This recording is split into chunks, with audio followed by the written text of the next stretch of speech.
All right. Hello and welcome. Good afternoon to my friends on the east and central coast of the so called United States and Canada. And hello to everyone else catching this at a different time zone or on the VOD later. This is another video version of one of my Substack essays where I read the piece out loud to you live on YouTube with the chat participating and sharing their own experiences, and then I log it later on as a VOD for everybody who prefers to get their information in a audio visual format.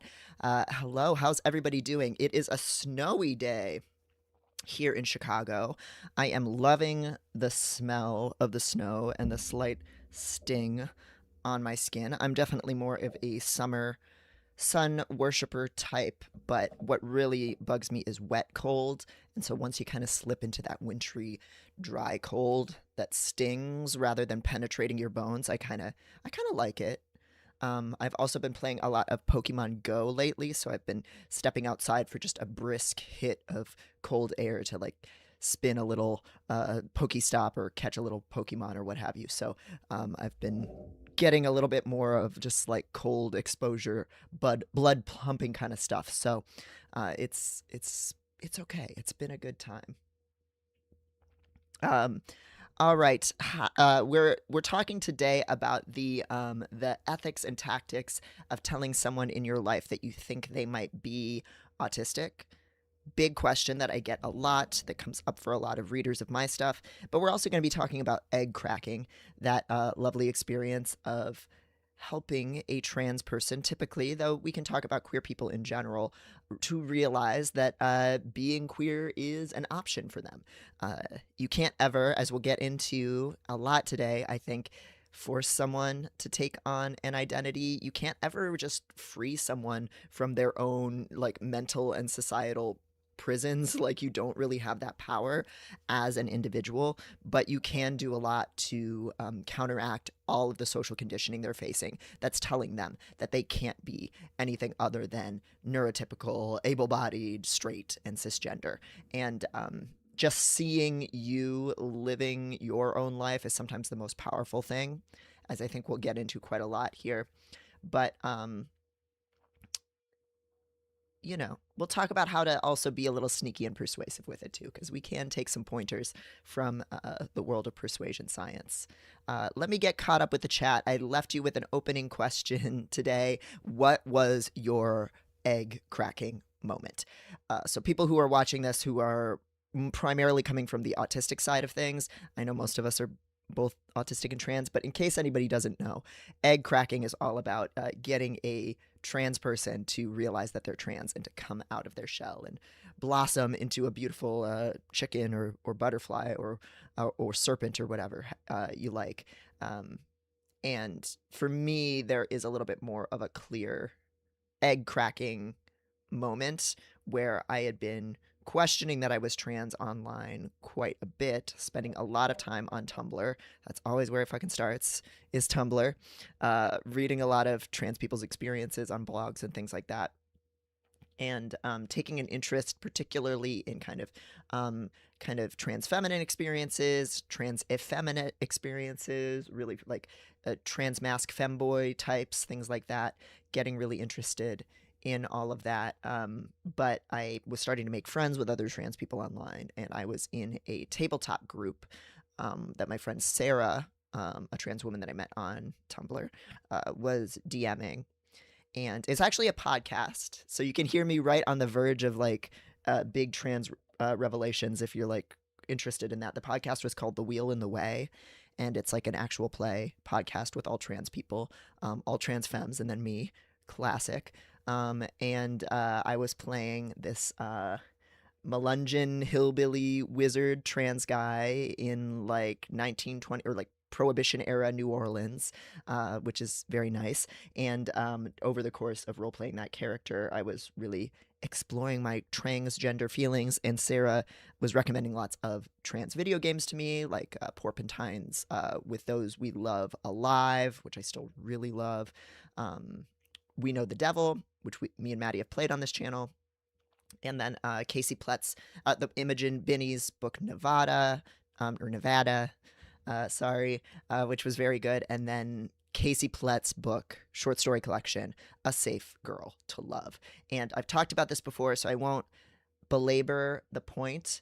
I really, really connected with one particular story in that collection really well, that is about this closeted trans girl who, for all intents and purposes, she's living as like a mopey, sensitive straight boy who is just really romantically obsessed with her girlfriend, a cis girl, and just loves her in this intense, heartbreaking way. She just wants to kind of crawl inside and be contained by her girlfriend and disappear herself because she is uncomfortable with herself and she doesn't love herself.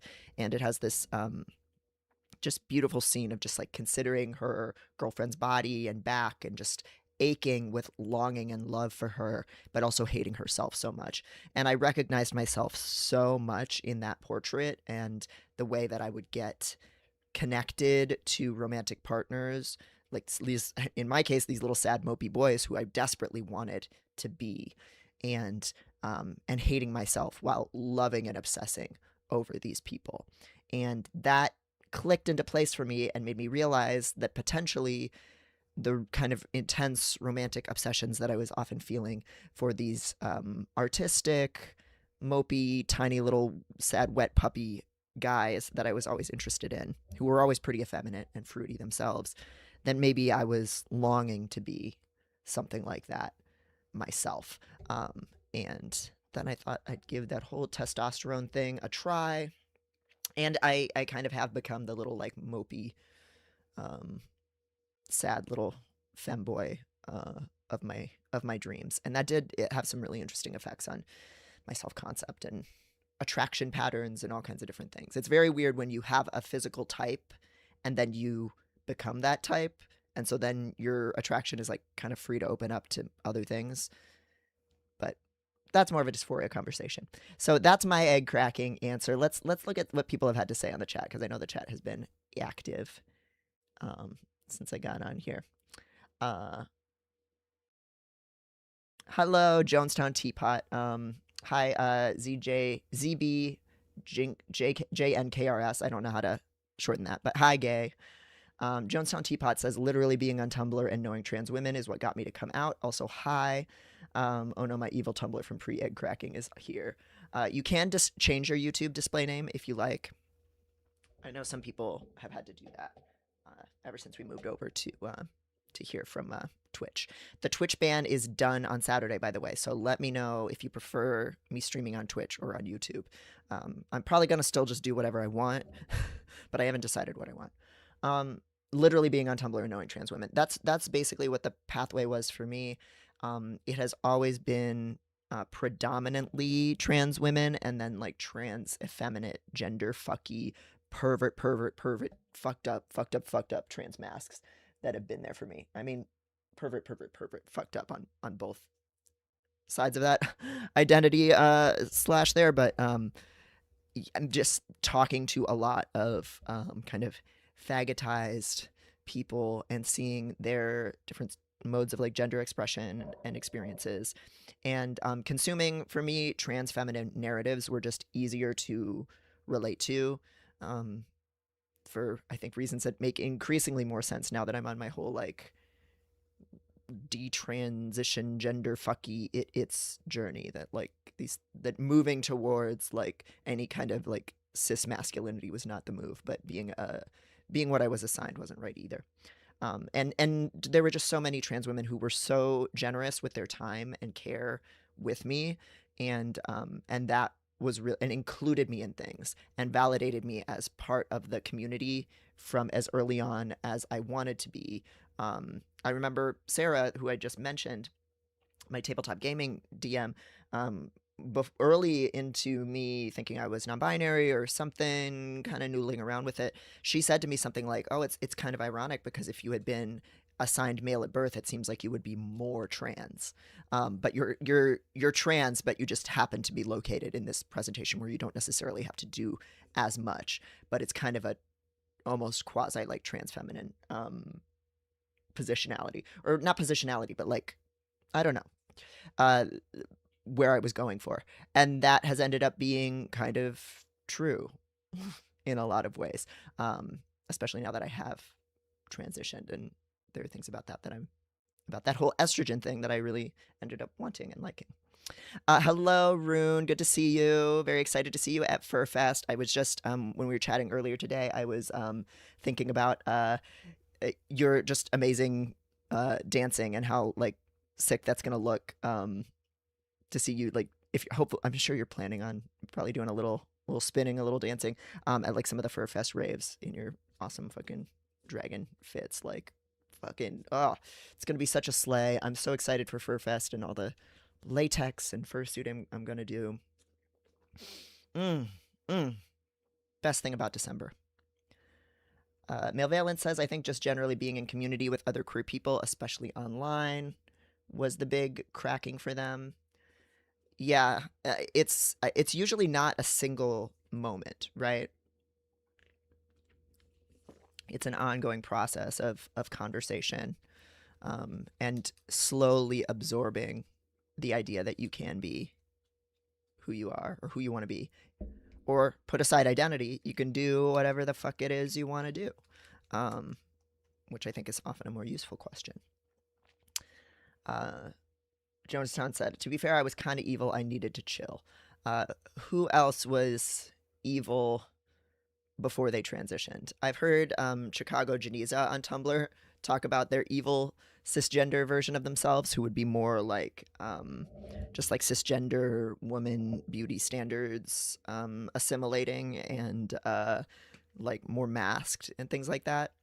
And I definitely resonate with that. Like I could have just been a really evil, angry cis woman forever, and that would have kind of slayed to a certain extent.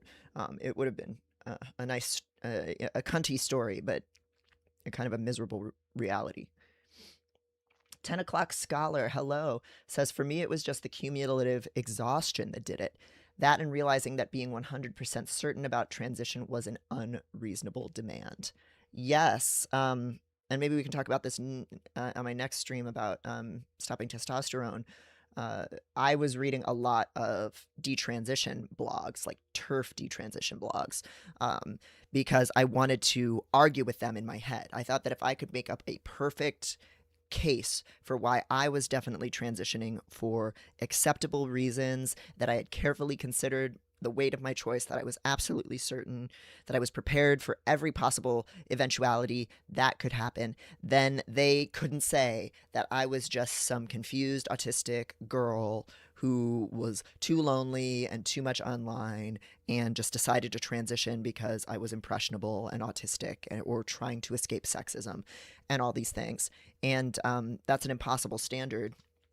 You can't really prove one way or another whether any of those things are true. Like, we are the sum of our experiences, and you can't unknow or unlive the things that you have. And instead of being galled by this standard of the true transsexual, because this is where we get things like HSTS versus AGP and shit like that. Gatekeeping of who's the and transmedicalism, gatekeeping of who's the true transgender. We can just think about, do I want to do this thing or not? It doesn't matter if there is some kind of true transgender, which I don't believe there is any metric for. There's no brain science to back up this idea that some people are certifiably trans and some people aren't. There's no standard of like suffering you have to meet. It's an unreasonable demand, and you can just decide to transition.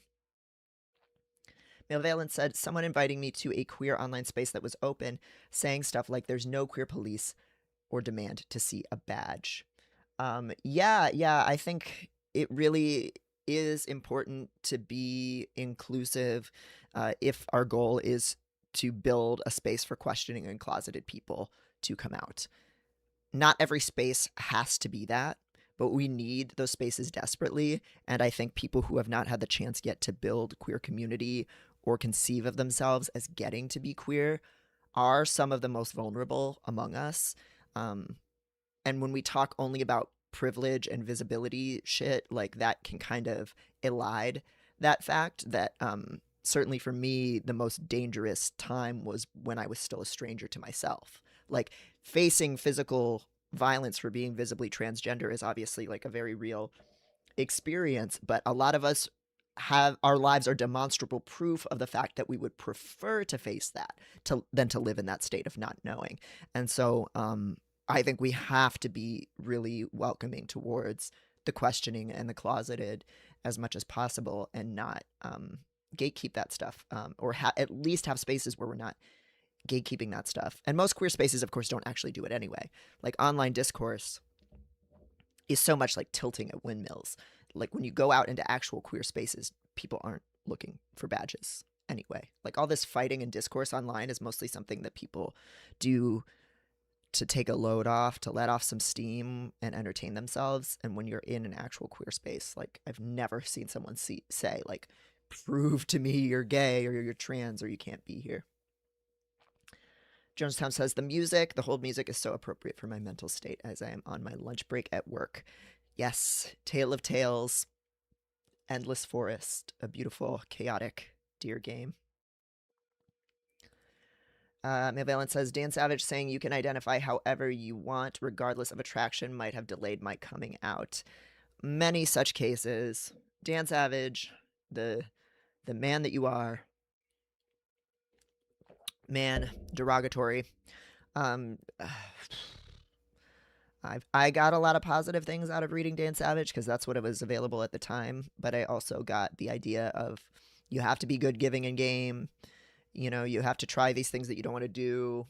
The only way to satisfy like non-monogamous desires is to do this weird quasi-open relationship monogamish thing instead of communicating and actually being like polyamorous or something, or at least like consciously non-monogamous. Like,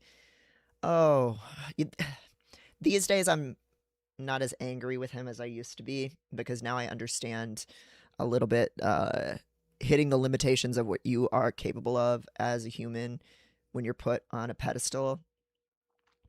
And I think a lot of his biggest flaws were just that he was the only one out there for many of us at the time.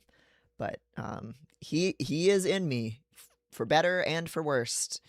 His impact is in me and all over my life and my writing and the life of so many of my queer friends. I know so many people who embarked on like straight, like monogamish relationships because he was the only blueprint they had at the time for that thing. So millennials and Gen Xers, we are fucked up, and Dan Savage's fingerprints are all over us.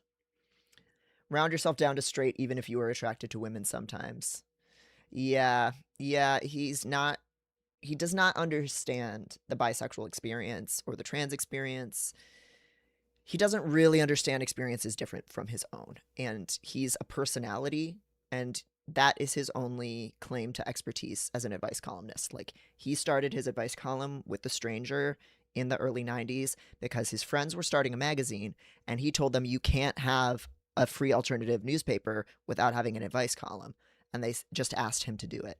And so he positioned himself as, hey, faggot, and the conceit of the articles were that straight people would write in with their sex problems to get a gay man's point of view. So it was an entertainment to fill space, to draw in readers, and to appeal to a straight audience from the very beginning.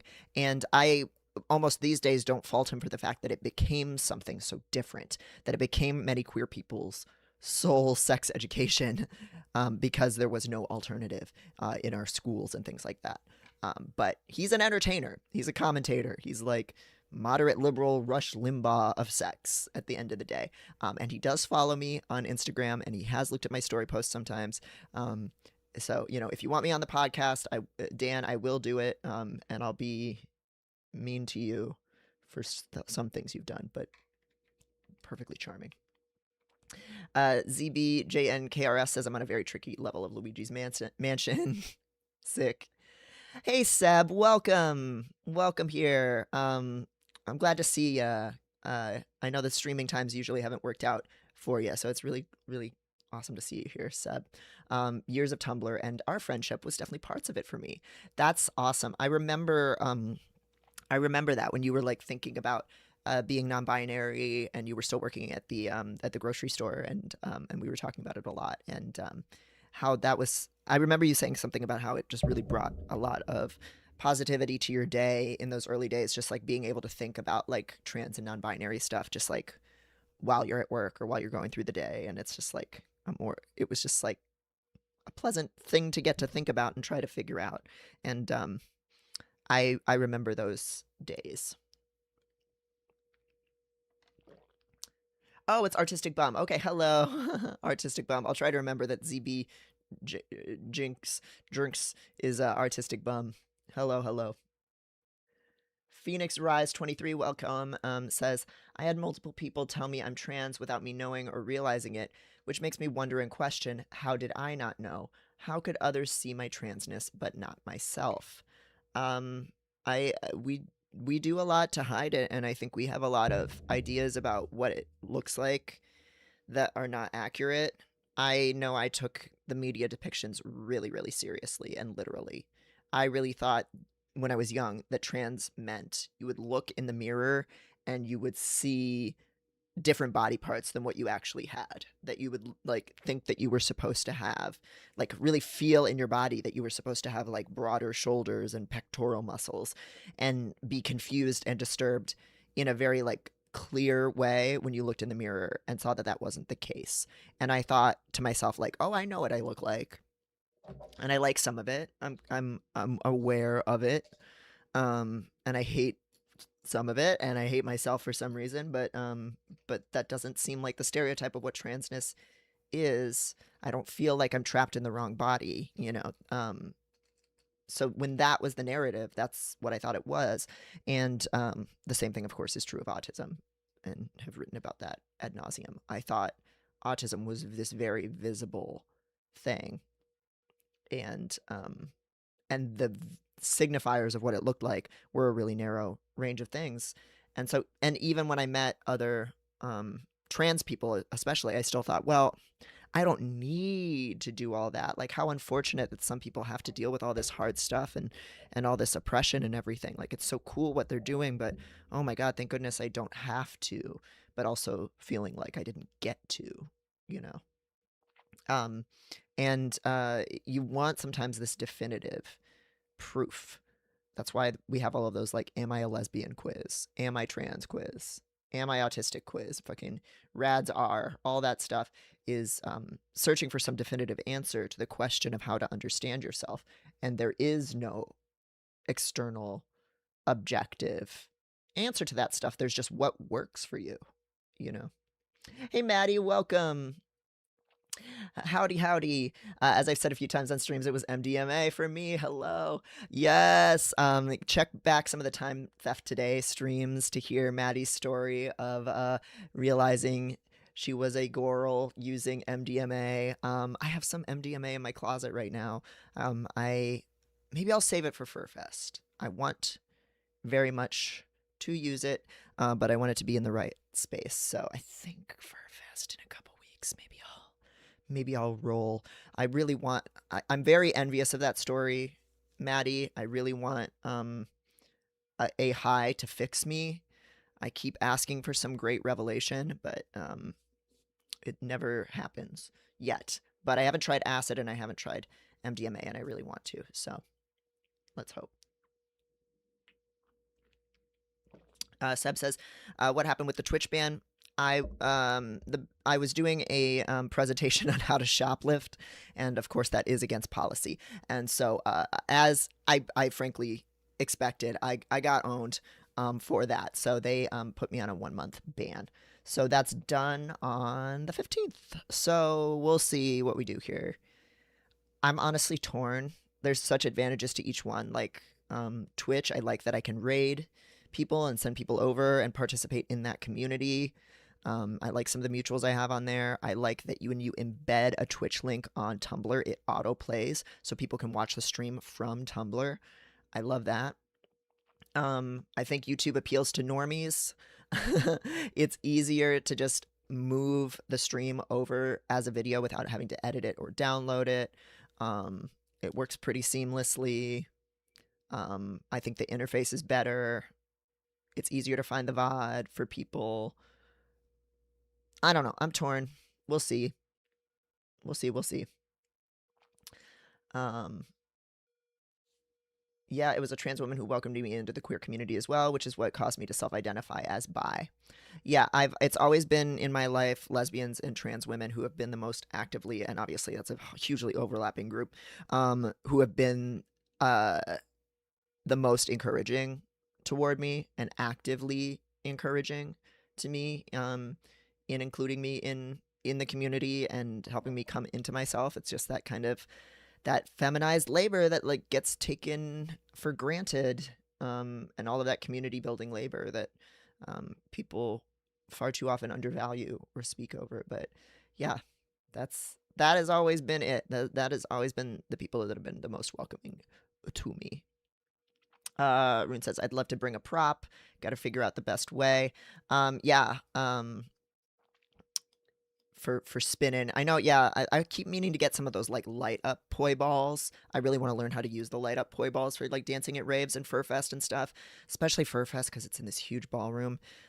Every year I think, oh, I want to get them. I want to learn how to use them. I love all of the light up like LED versions of like fire spinning, like the fans and all that stuff. Um, it's cool. It's very cool. Sporks. Oh, Transpeaks. Hello, welcome. Yeah, you can change the display name if you want, but obviously you don't have to. Welcome. Glad you're here. Good to see ya. Um, Seb says, I remember it was the 1st of January 2017, and I took a bunch of pretentious selfies and posted about it on Tumblr. That's the stuff. Yes, that's exactly what my coming out shit was too. I took, I think it was Trans Day of Visibility. I took some selfies. I had just gotten my hair cut short. No hormones or binders or anything yet. It's just some pictures of me and dump truck, and I think I tagged it as like trans guys, trans visibility, trans boy, whatever. And it got for some, and like I think my homie Sarah, she reblogged it, and it got like way more engagement than I expected. Um, like a selfie too for like what I was doing on Tumblr at the time, and that just felt very. It's a small thing, but it felt very like welcoming. Like, oh, I don't look like anything yet. I haven't done anything yet, but people are still taking me at my word and including me, and that was just like a really nice little moment. I don't know. Self expression on Tumblr was really one of the primary ways for me for a really long time. You know, online self expression in general.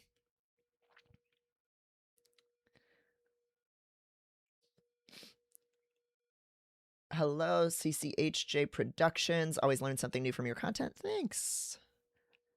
Thanks for being here. Annika says, a trans woman on Discord straight up told me I was trans. I was in denial at first, but it planted the seed that caused me to come out a few months later. That is amazing. Um, and sometimes you really just have to hear it explicit. When somebody's denial is that strong and they're kind of pushing up against it, there are all those moments where saying like, girl, get real, this is what's happening, stays with you.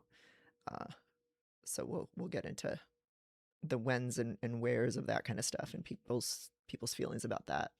And it's all comes down to time, baby. Like all you can do is plant seeds.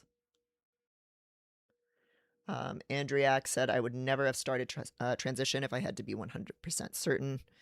Yeah, I would have never transitioned if there wasn't the option of informed consent clinics where I did not have to prove, because I would have never proven it. Like I would have, you know, I am all the trender red flags. I am that very witch, you know, autistic, eating disorder, dissociated, no stable sense of identity, da da da, you know, like all of that stuff. And aware of it and aware of what people think that means. And it turns out that is all in the mix, you know, like, of course that stuff affects how I feel in my body and my identity. It's not a problem, you know. The only reason it would be a problem is if we were starting like from the presumption that I'm like a failed like attempt at being a man or a woman. Like it's only if you think that like meeting some kind of very cisgender aligned standard is like the goal and consistently sticking with it, that it's a problem for somebody to not know what the fuck is going on. It's actually fine to not know who the fuck you are and to have identity confusion your whole life. You can be very interesting. You can have many lives, and that's really cool and great. It's fine. You don't have to be sure about anything. Transpeak says, she also gave me a space to talk a lot about my secrets and feelings and answered questions about HRT. That's awesome.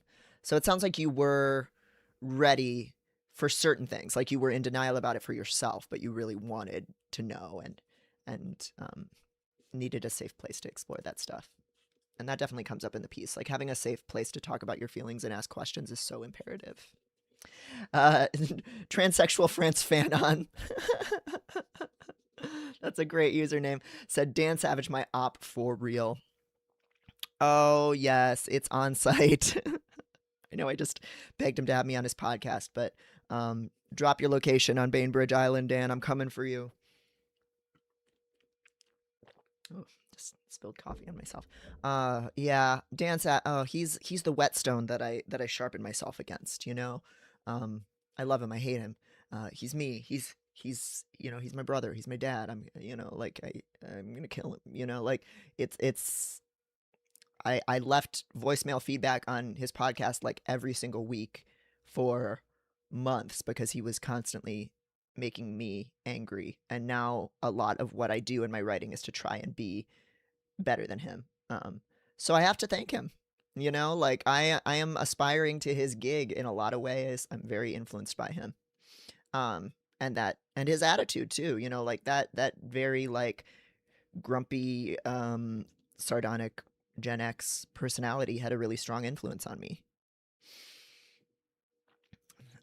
As much as it fucked me up, there was also a strength to it that I got from it. So it's it's not all bad, but whew, it was a little tough there for a second. Transpeak says, in order for me to transition, I had to accept that detransition was a possibility. I got comfortable with the idea that transition was just something I had to explore. Yes. Detransition is a possibility. Regret is a possibility. Having effects that you don't like or that hurt in some way or that are medically negative, rare as that is, especially for estrogen, super, super rare. Estrogen is really, really safe. Testosterone is a more mixed bag. Sometimes stuff happens. We should, I think, have been learning from the disability liberation movement this whole fucking time and talked about the dignity of risk.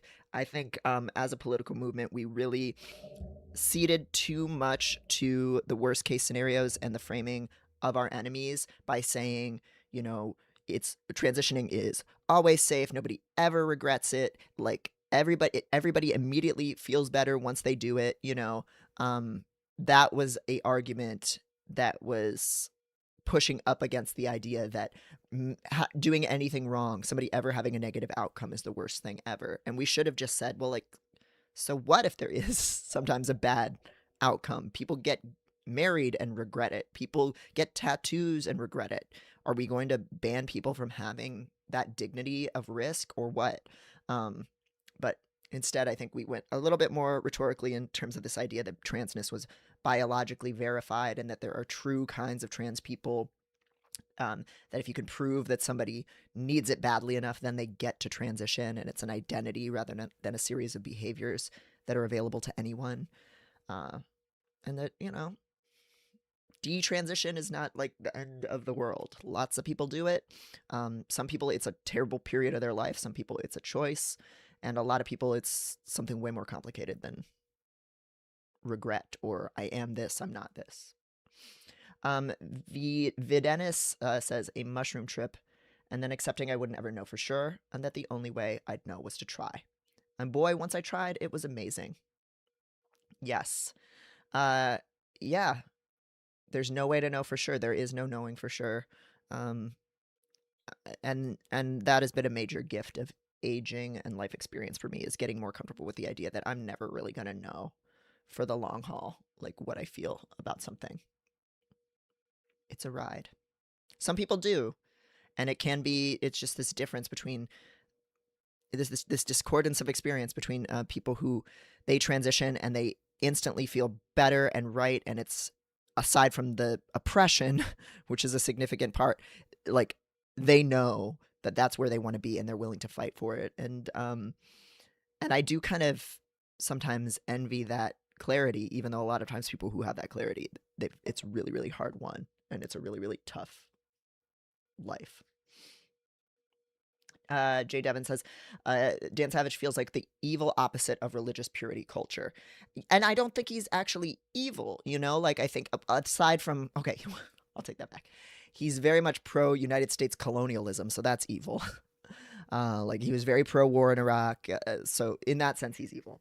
I think, in terms of his sexual politics, I think he does represent this very like amoral sex positivity that was a overcorrection against puritanism and like sex negativity, and it served its role for its time, and it was appealing because of that.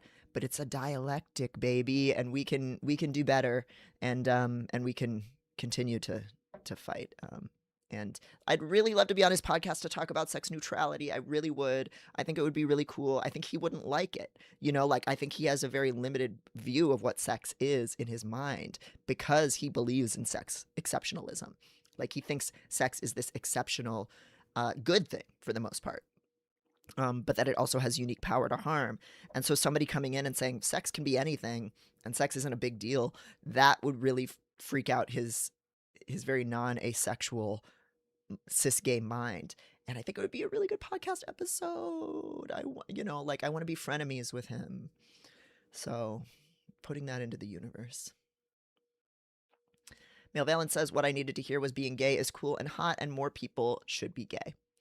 As Danny Lavery once said, we all have a responsibility to be the gayest version of ourselves.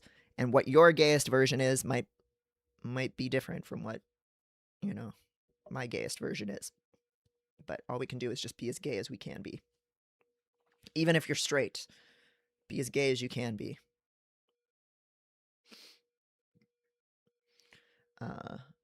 Rather than let's ignore the parts of ourselves that don't fit and identify with the status quo. Yeah. Yeah, the bigger problem is people being denied the chance to be themselves and denying themselves. The bigger problem is not people claiming to be queer or claiming to be disabled when they're not, or they're not enough. It's lovely you remember those conversations we had about it. Oh yeah, absolutely. Tumblr chat. Hello, Akdas Aftab. Thank you for subscribing. I gotta update that subscription message so it shows dump truck again. That's the other reason to switch back to Twitch. Oh, you're bringing some light up poi balls too, Rune. Awesome. Yay! Oh, it's gonna be so fun. I have another friend who's like a burner type person coming, who's like a steampunk cat. This like steampunk orange light up cat. So maybe y'all will meet. Male Balance says I prefer Twitch, but this is fine. Maddie says the MDMA was really only the beginning. It literally took constantly ruminating on it for at least a year.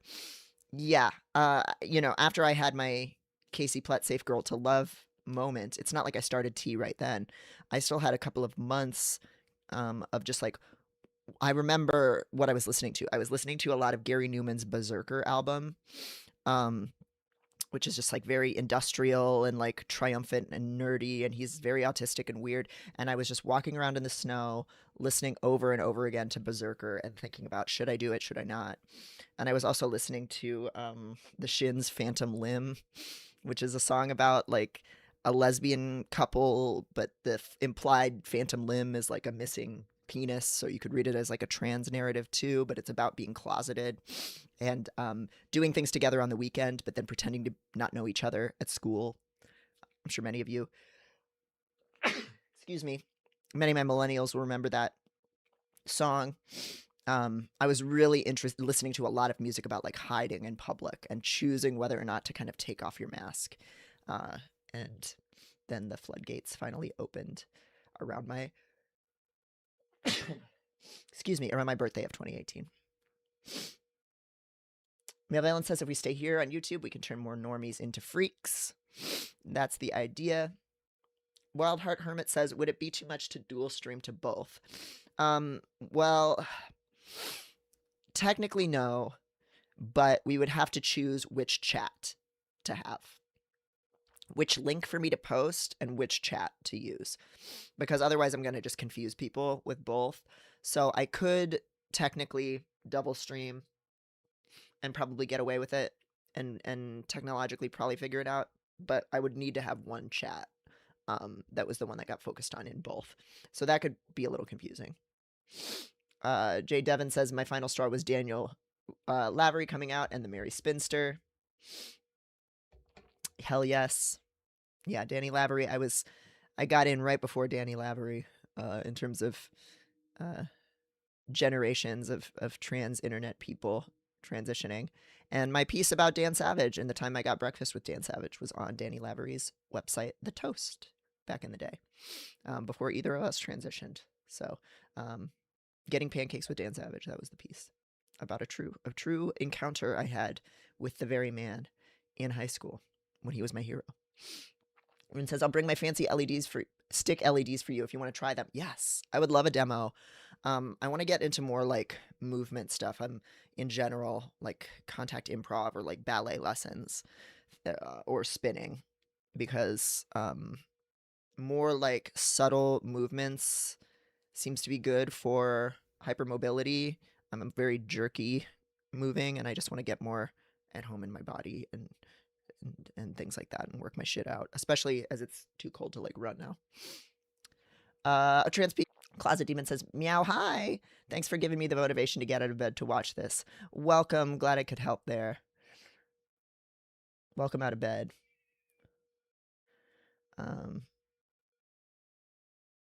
Yeah, it makes me happy to see and interact with people like you who aren't 100% sure but do it anyway and make it your own. Yes. That's all we can do on this bitch of earth. If human bodies were more like web avatars, that would be really nice.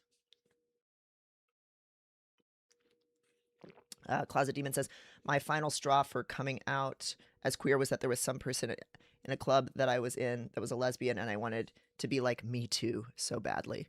And a transsexual France fan and says, that was for me, but for anything involving gay men. Yes. I had a very early crush on a gay male bestie when I was very young, and was always really close with gay men. So I was like, that's it. That's my route. That's where I should go. And but it was always very like nerdy, effeminate, sensitive gay men who like their egg could have cracked in a second. Like, and uh, it ends up being that most of the men that I related to eventually became trans women. So you know how it is. Bree Bree will be listening while making soup. Hello, hi, meow. I love gay people. Yes. You'd love to see you fight Dan Savage. Oh my god. Uh yeah. He's buff. He's scary. I don't know. I don't know if I could take him or not. I have the advantage of youth, but he has the advantage of working out with the dedication of a very wealthy gay white man on Bainbridge Island for decades. With the anxieties of being a public media figure. He got like that Joel Kim booster shredded at a certain point.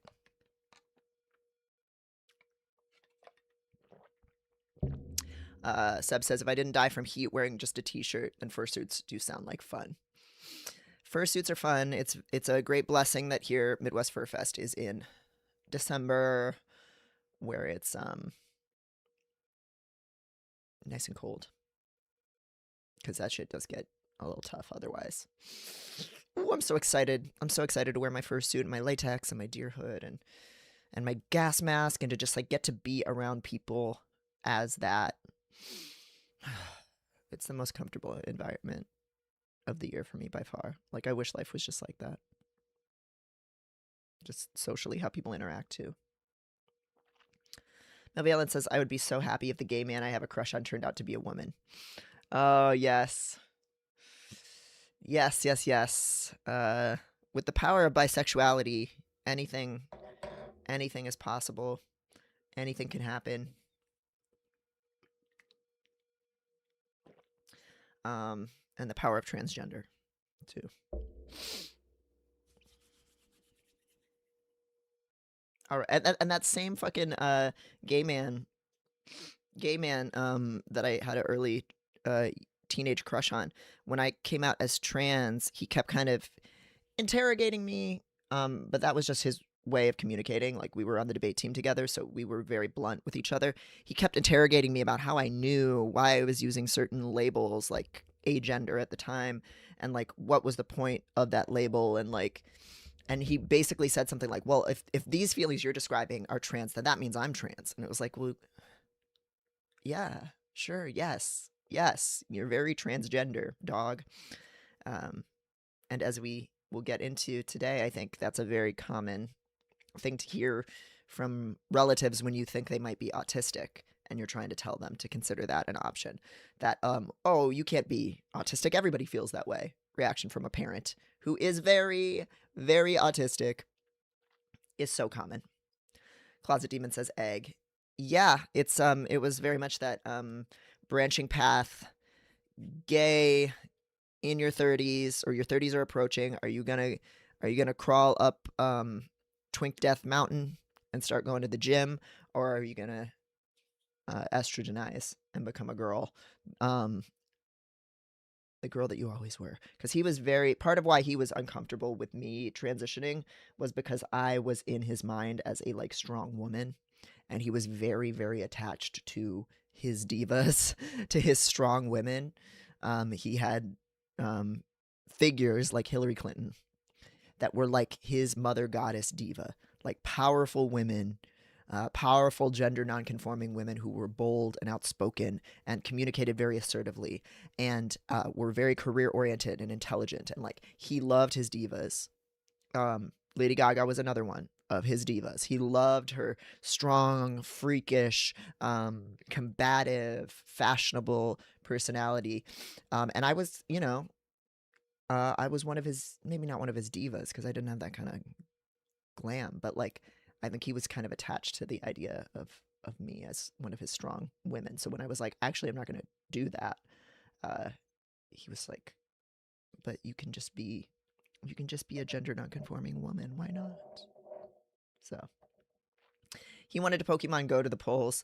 Yes. Yeah. And he's like a Democratic strategist now in Ohio. So that it is what it is. Things could have been different, maybe, but who knows? I don't know what's best for someone. I just have thoughts. I just have opinions. So we've been talking a lot today about, in the context of transness, realizing you're trans, realizing you're queer. And we will continue to draw that parallel throughout this piece that we're talking about today. But what we are really here to talk about in terms of text is cracking the egg of an autistic person and what works and what doesn't. But we're really talking about both throughout. But there are some differences, some similarities and differences to them that we can mine. Before diving into the piece and reading it out loud, I'm going to do some bubbles. This is to help me breathe better and get air flowing, and also making sure that I am speaking correctly because I don't normally move air the way you're supposed to for all kinds of reasons, from hypermobility to training myself to lower my voice by putting my tongue in my throat. To correct all of that shit, we start off these streams sometimes with blowing bubbles. So feel free to join me. A little ASMR moment for a second here.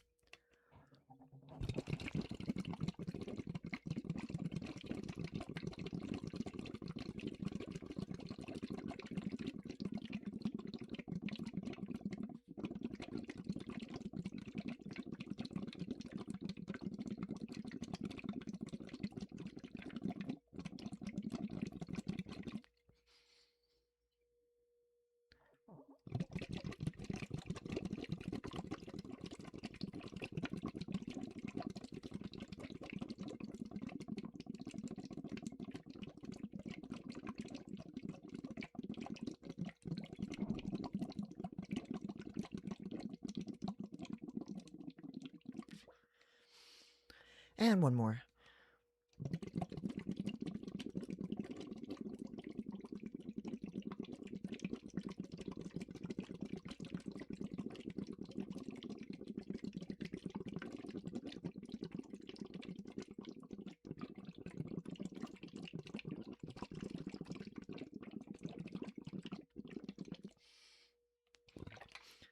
All right.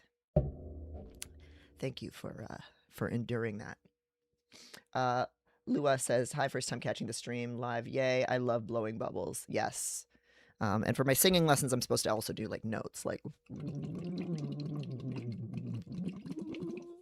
whatever, to get me better at moving air while singing. Progress is coming. I've had a few times during singing lessons lately where I'm like, oh, this actually sounds like a song. Like I'm actually singing. I'm not just hitting notes in a very separated glottal way. It's flowing. So that's been nice. Autistic Bum, right, says, I never had an official coming out. I finally realized I was bi watching Marissa Tomei as Aunt May. For me, coming out has been telling usually fellow queer people spontaneously. Yeah, coming out is a never-ending process. I really don't love the framing of like National Coming Out Day or coming out as being the most important thing because it's not a single event. It is a social relation. CCH says, it's frustrating being an autistic kid as I want to connect with my boomer dad about our autism, but he really doesn't even want to look at the identity. We can talk a lot about that today because what autism means to him is probably very different from what it means to you, and getting him to get more comfortable with the idea. Well, first it needs to start so that he can better relate to you, so that he can see the identity and how it's a positive for you, and useful as a tool. And if he can get to that point, then maybe he can find the autism label less threatening. But it comes down to whether he's willing to do that inner work or not. Like, is he willing to read books about autism or watch videos? Is he willing to listen to you? And if he's not the kind of person who does that, there's kind of nothing you can do, which is really sad, when you have this chance to connect and a person doesn't take it.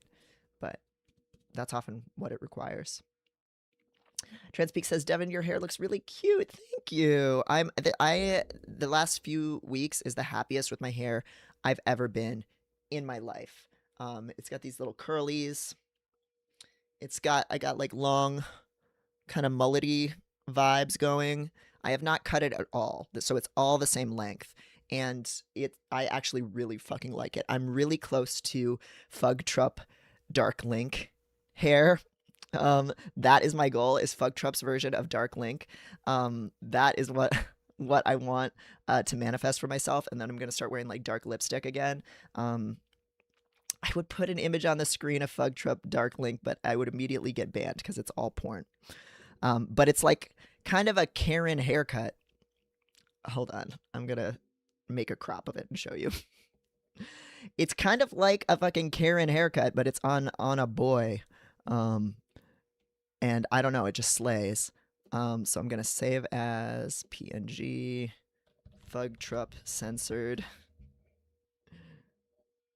I just need to get like little longer hair tendrils, and then it'll be the shit. Let me bring this image on here.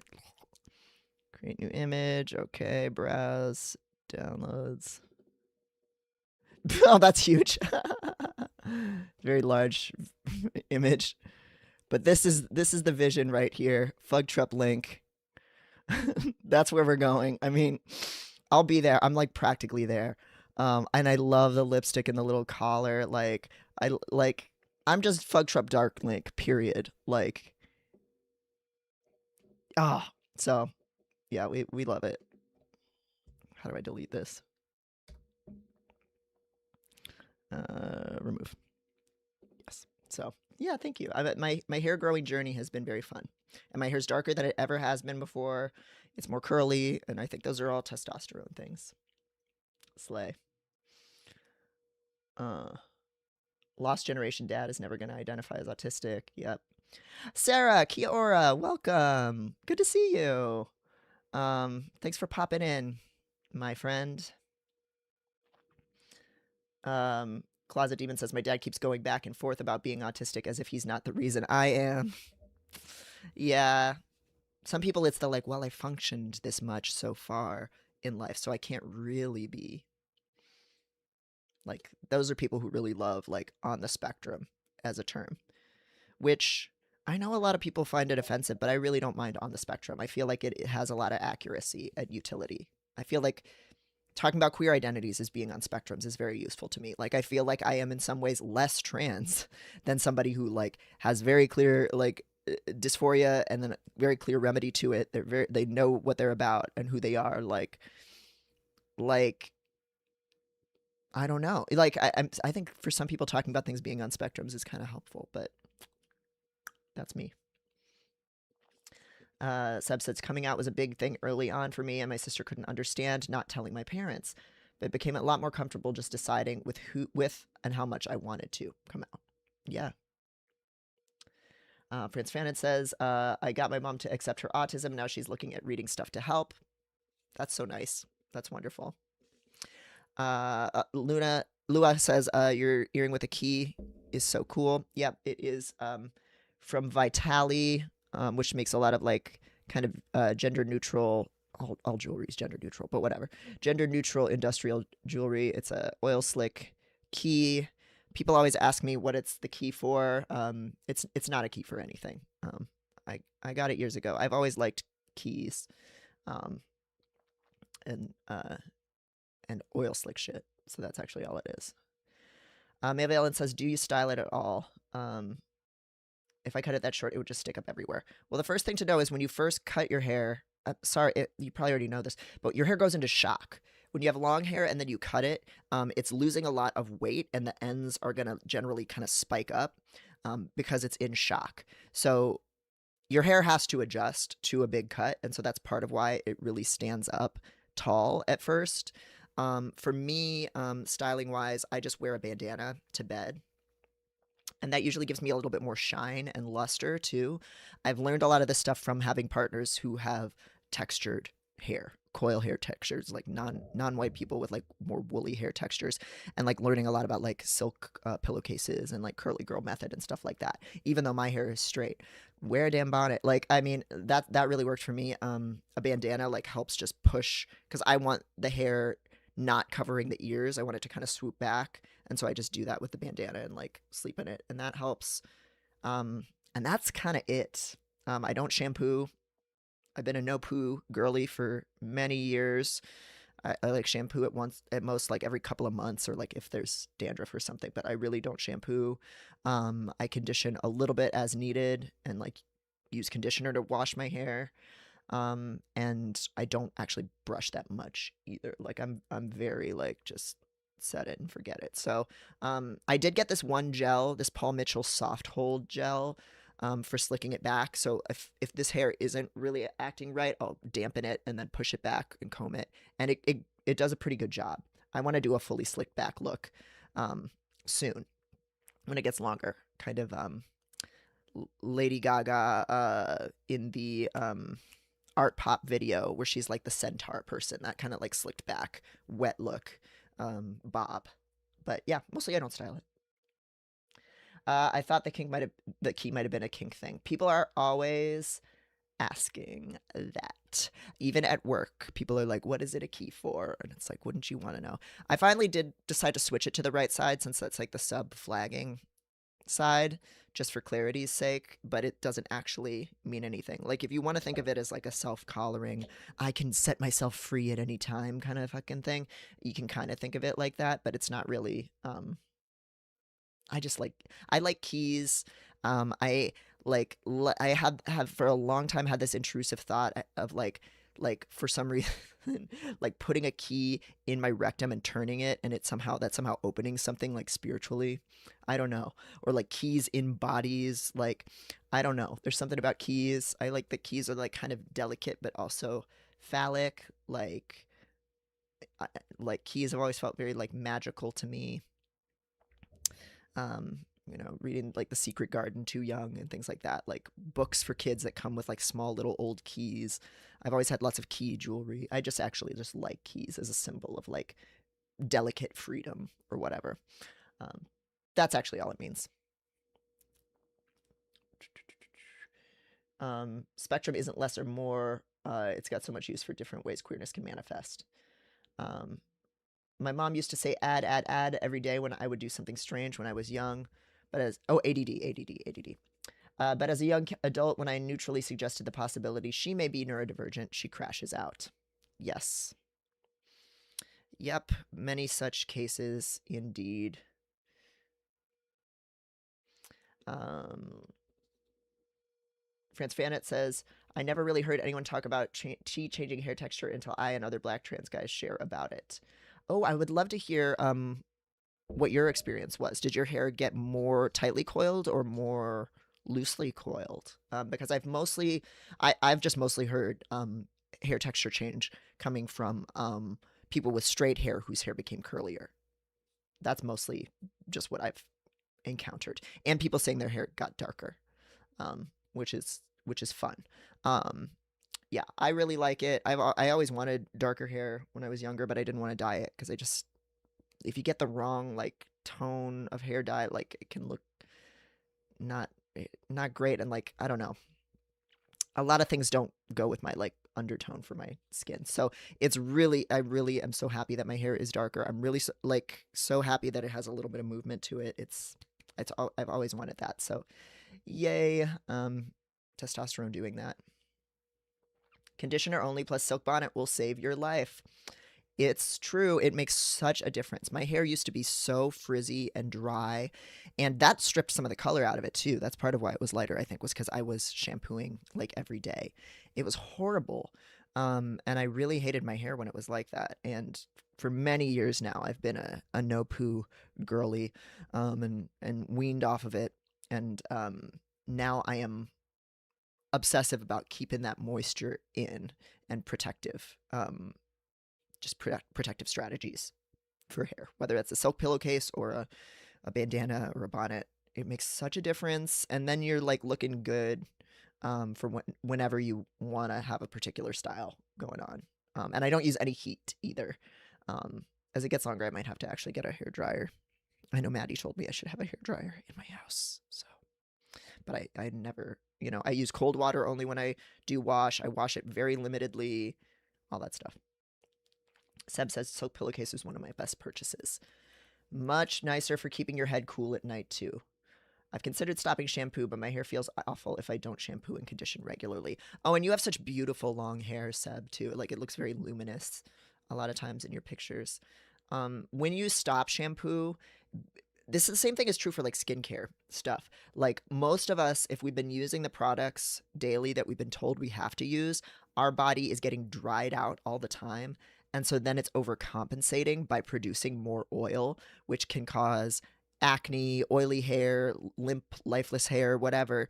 And so when you first stop using shampoo, your body is still overproducing oil, and so you have to use a combination of like baby powder to absorb it, dry shampoo to absorb it because that's just powder basically, brushing it out to distribute the oil throughout the length of your hair, and also just tolerating the discomfort if you can, or if you decide it's worth it for you.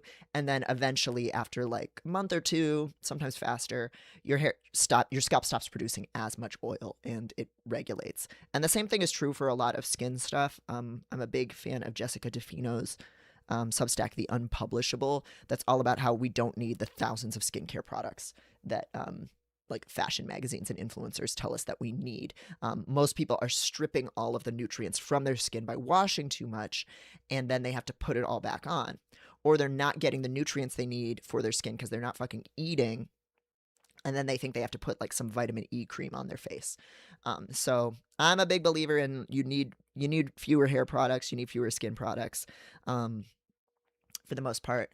But if that's an optional side quest. Your hair looks really beautiful, Seb, so I'm not saying you need to stop shampooing, but that's just what worked for me. Closet Demon says, was funny when T changed my hair. Gave me a widow's peak before it changed my hair texture much. The new hairs that came in were coily, and I just had a tuft of coil right at the top of my forehead. That's so fun, because different parts of the hair grow at different times. The other hair change I did have was like slight hairline masculinization, which does tend to be one of the earlier changes. It's a little bit more squared off, but it kind of always was for me. Even in pictures from pre-testosterone, I always had kind of a square masculine head taper. So Yeah. Da, da, da, da. Closet Demon says I can cope with oily hair, but now I don't have any, so I'm going without doing anything about it and seeing if my scalp stops freaking out. Yeah, yeah, you might be able to do that. It's kind of easier, I feel like, when your hair's short or you're bald. Hello, Waluigi and Bowser, welcome. We've just been dithering so far, so no worries. Welcome. Artistic Bum says my hair has been getting coarse, and some individual hairs dry in waves. I really hope I'm on my way from straight to wavy. That would be lovely, wouldn't it? Franz Fanon says, my hair's been getting more tightly coiled.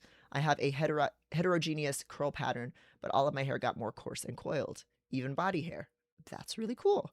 DJN, is that DJ on Dion from Twitch? Maybe. I'm black and my hair is more loosely coiled now that I'm on T. I'm a bit bummed about it, not gonna lie. Yeah, I could see why that would be kind of uncomfortable. Interesting that it can go in either direction.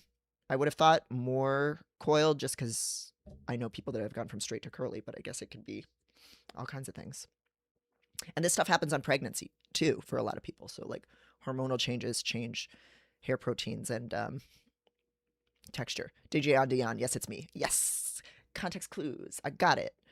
I don't know if I could stop washing my face though. OCD would want death. Yeah, that's fair. You know, it's whatever you need, whatever you prioritize. Like, I like to keep it loose and goose. Anything that tells me like, oh, you don't actually have to do that self-care thing, I'm like, yes, great, because I didn't want to anyway. All right, it has been well over an hour of talking about transition stuff and coming out stuff. So let's dive into the dang old piece a little bit. But please do remain active, your active, beautiful, bubbly selves in the chat as we talk through this one. You can read along at drdevinprice.substack.com. The piece is called The Ethics and Tactics of Telling Someone You Think They're Autistic. Also relevant if you want to successfully crack a closeted trans person's egg. And it is free to read, as all my writing is, on my Substack. And you can go read along there if you like. I can post a link in the chat, actually, too. Let me change my hold screen thingy, just so people have it. And I'll pin that shit for you.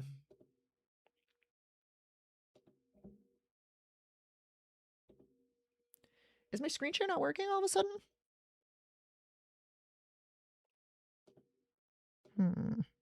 What did I do? Display capture. Device not connected or available. There we go. Primary monitor. Boom. Okay. Weird. All right.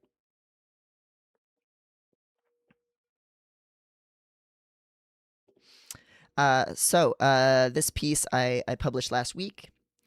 Its cover image is a photo from Unsplash, a stock photo, close-up of an egg atop a white background. It has a kind of central crack, almost like a thumbprint, and bits of shell radiating out, and then kind of a hairline crack going around the edge. And that image is from Zunaira Bilal Anjem on Unsplash, referencing, of course, egg cracking as a experience for trans people. Online, the ethicality of labeling a public figure as autistic without them having publicly claimed the label is a subject of some debate. Neurodivergent people in fandom, being obsessive catalogers of our favorite blorbos, every mannerism, and personal factoid, have a tendency to pattern match our own experience onto those of our faves, and speculate excitedly that these parasocial besties might just be one of us. When I get to feeling loose and unfiltered, I am certainly in the habit of doing it, and not just about public figures that I like. On live streams and Tumblr, where I tend to censor myself less, I've speculated that everybody from Taylor Swift to Grimes to Ron DeSantis is autistic, as well as some celebrities I actually like. And I'm not alone in any of these. I really think more than gay lore, autism lore is masked autism lore is way more likely to be true. It can be therapeutic, seeing that some of the traits of ours that are the most highly stigmatized are actually present in individuals who are socially beloved or rewarded for being unique and strange feels good.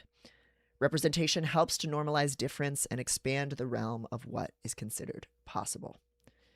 It's also tempting to see our highly maligned disability as a possible source of strength, and to imagine that it's possible for us to make a creative life for ourselves out in the world, even if we find mere existence to be hard. I know I felt that way when I read about Fern Brady smashing up her house in a fit of work stress in her memoir, her wonderful memoir, Strong Female Character. I do very much the same thing and had always feared that it made me an abusive, crazy person. Thanks in part to Fern speaking so openly about her meltdowns, I can now say that yes, I am in fact a short-tempered, explosive, crazy person in the mad pride sense of the term. And yes, I am using that word with intention. It is healing to see oneself in others. Yeah, house smashing meltdowns, very, very relatable to me, and had not ever heard somebody talk about it before. But there are many people who critique the autistic community's tendency to point at everyone who resembles us and foist our label on them. Typically, there are arguments that we cannot possibly know the reality of a person's life simply by watching a curated selection of their interviews and performances, and that the temptation to project one's deepest desires onto a parasocial figure, who might even be deliberately performing a faux vulnerability or awkwardness as part of their brand, can too easily lead us astray. And I'm talking about Taylor Swift.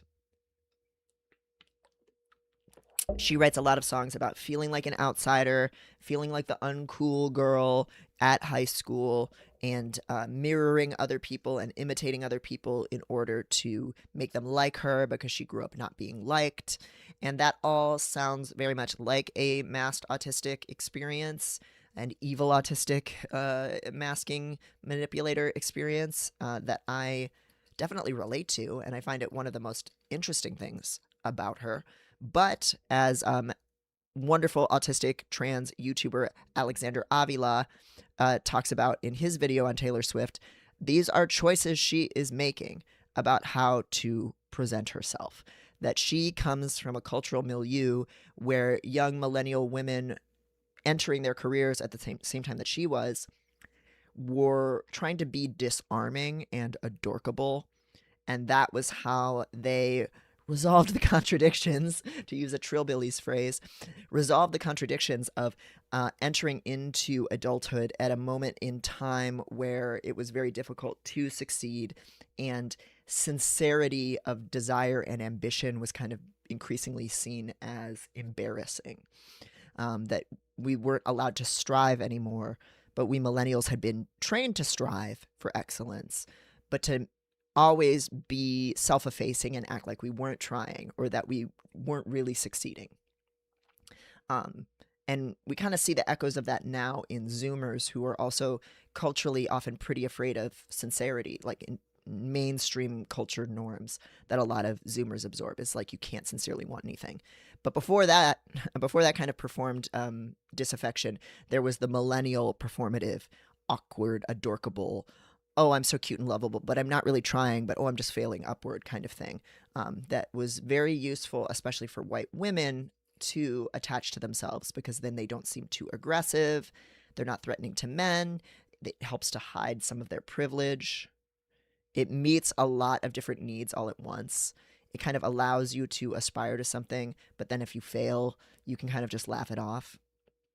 There's a lot of reasons why coming into adulthood during like the Great Recession as a white person in the empire, it was kind of useful to put on this performance of, oh, I'm so awkward, I don't fit in. I'm all of my great success, being the greatest, largest female billionaire in the world, is really just me making up for how awkward I feel.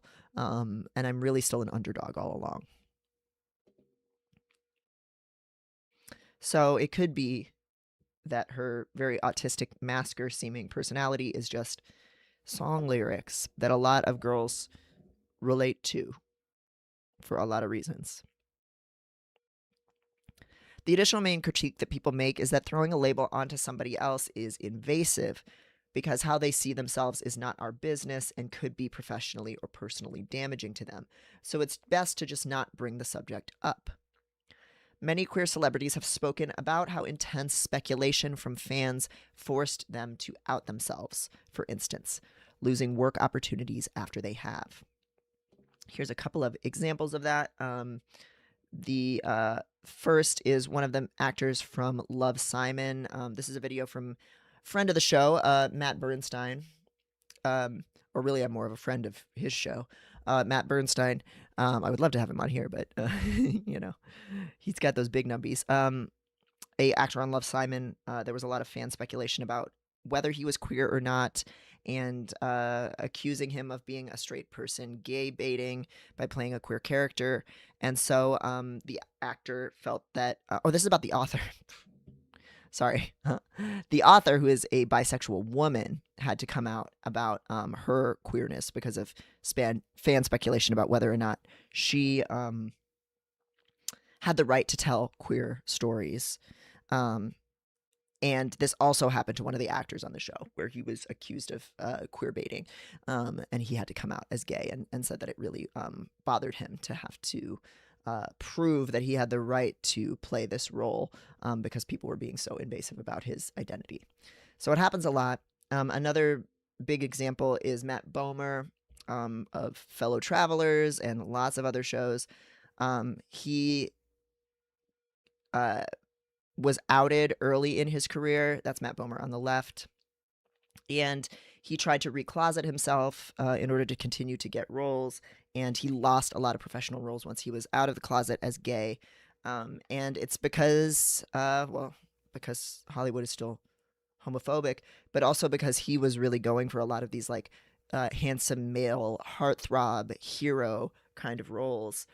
He could have been a Superman, right? Like he looks like a Superman kind of figure. He could have had a career that was kind of similar to actors that have played Superman. But once he was gay, he didn't have that broad appeal where straight male viewers could aspire to be like him, and straight non-fujoshi female viewers could want him. So it really tanked his career and his bookings. But thankfully, he's taking on lots of gorgeous gay roles, like Fellow Travelers, which is one of my favorite shows of the last couple of years. Really, really good. This conversation closely parallels the one in the trans community about the ethics and tactics of egg cracking, the process of telling a seemingly repressed trans person that they are obviously trans. People online like to debate the so-called egg prime directive, which is a reference to Star Trek, about not intervening in alien life that hasn't first made contact with space and kind of spacefaring society. And the egg prime directive states that a person should not intervene on a closeted person's journey unless they specifically ask for help or say the word "I'm trans" first. A lot of trans people are critical of the egg prime directive, especially and most vocally, I think, trans women, who argue that there are so many societal forces pushing trans people to remain closeted that it is ridiculous to consider it pushy, invasive, or in any way abusive to provide someone with gentle encouragement to consider an alternative for themselves. To put it another way, nobody on the planet is forcing anyone to be trans or gay. We simply do not have the structural power to make something like that happen. This world that we're in requires everybody to be cisgender and heterosexual with force. And it is both a blessing and a miracle that any of us get to learn to be otherwise. And we should be spreading the good word of autonomy and queerness as widely as we can. So to even mine the analogy more closely, the prime directive from Star Trek is about not violating a culture that has not yet arrived at the technical innovation of visiting space yet on its own, that would in some way kind of dilute the culture or give it undue external influence. And it's almost like some kind of decolonial strategy, but it's not really, right? Because it's still a maybe not colonizing power, but yeah, a power that's kind of dominating space, deciding the fate of other people. But it's with the intention of not doing that. This kind of non-intervention is meant to give autonomy to the society that hasn't made contact yet themselves.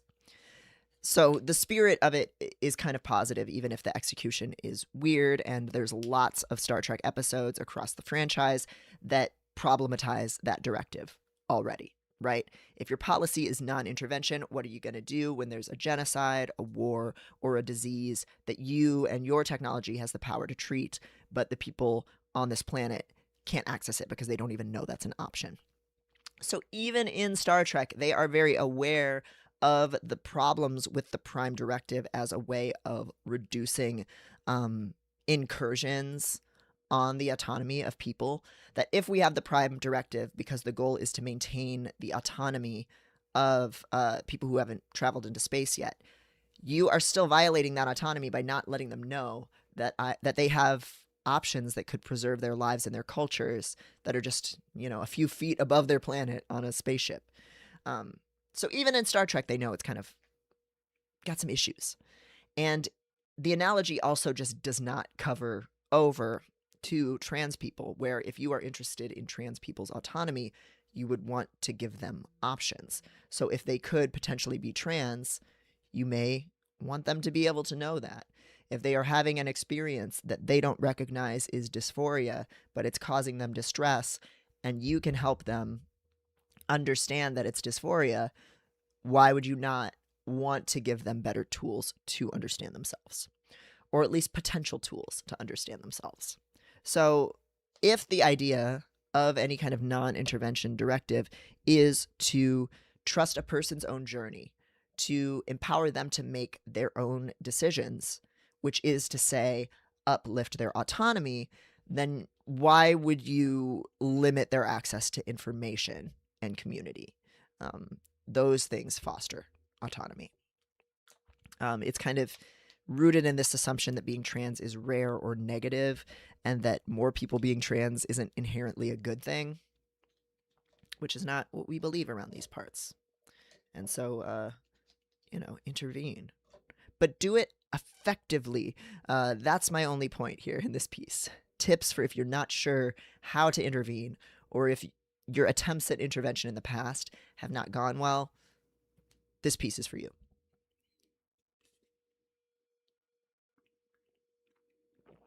I already said that. I am no fan of the Egg Prime Directive, and I do not think there should be an autistic equivalent. If it weren't for autistic people speaking openly about their identities on the internet and warmly encouraging others to consider an autism label for themselves, I would have never figured out that I was part of the community.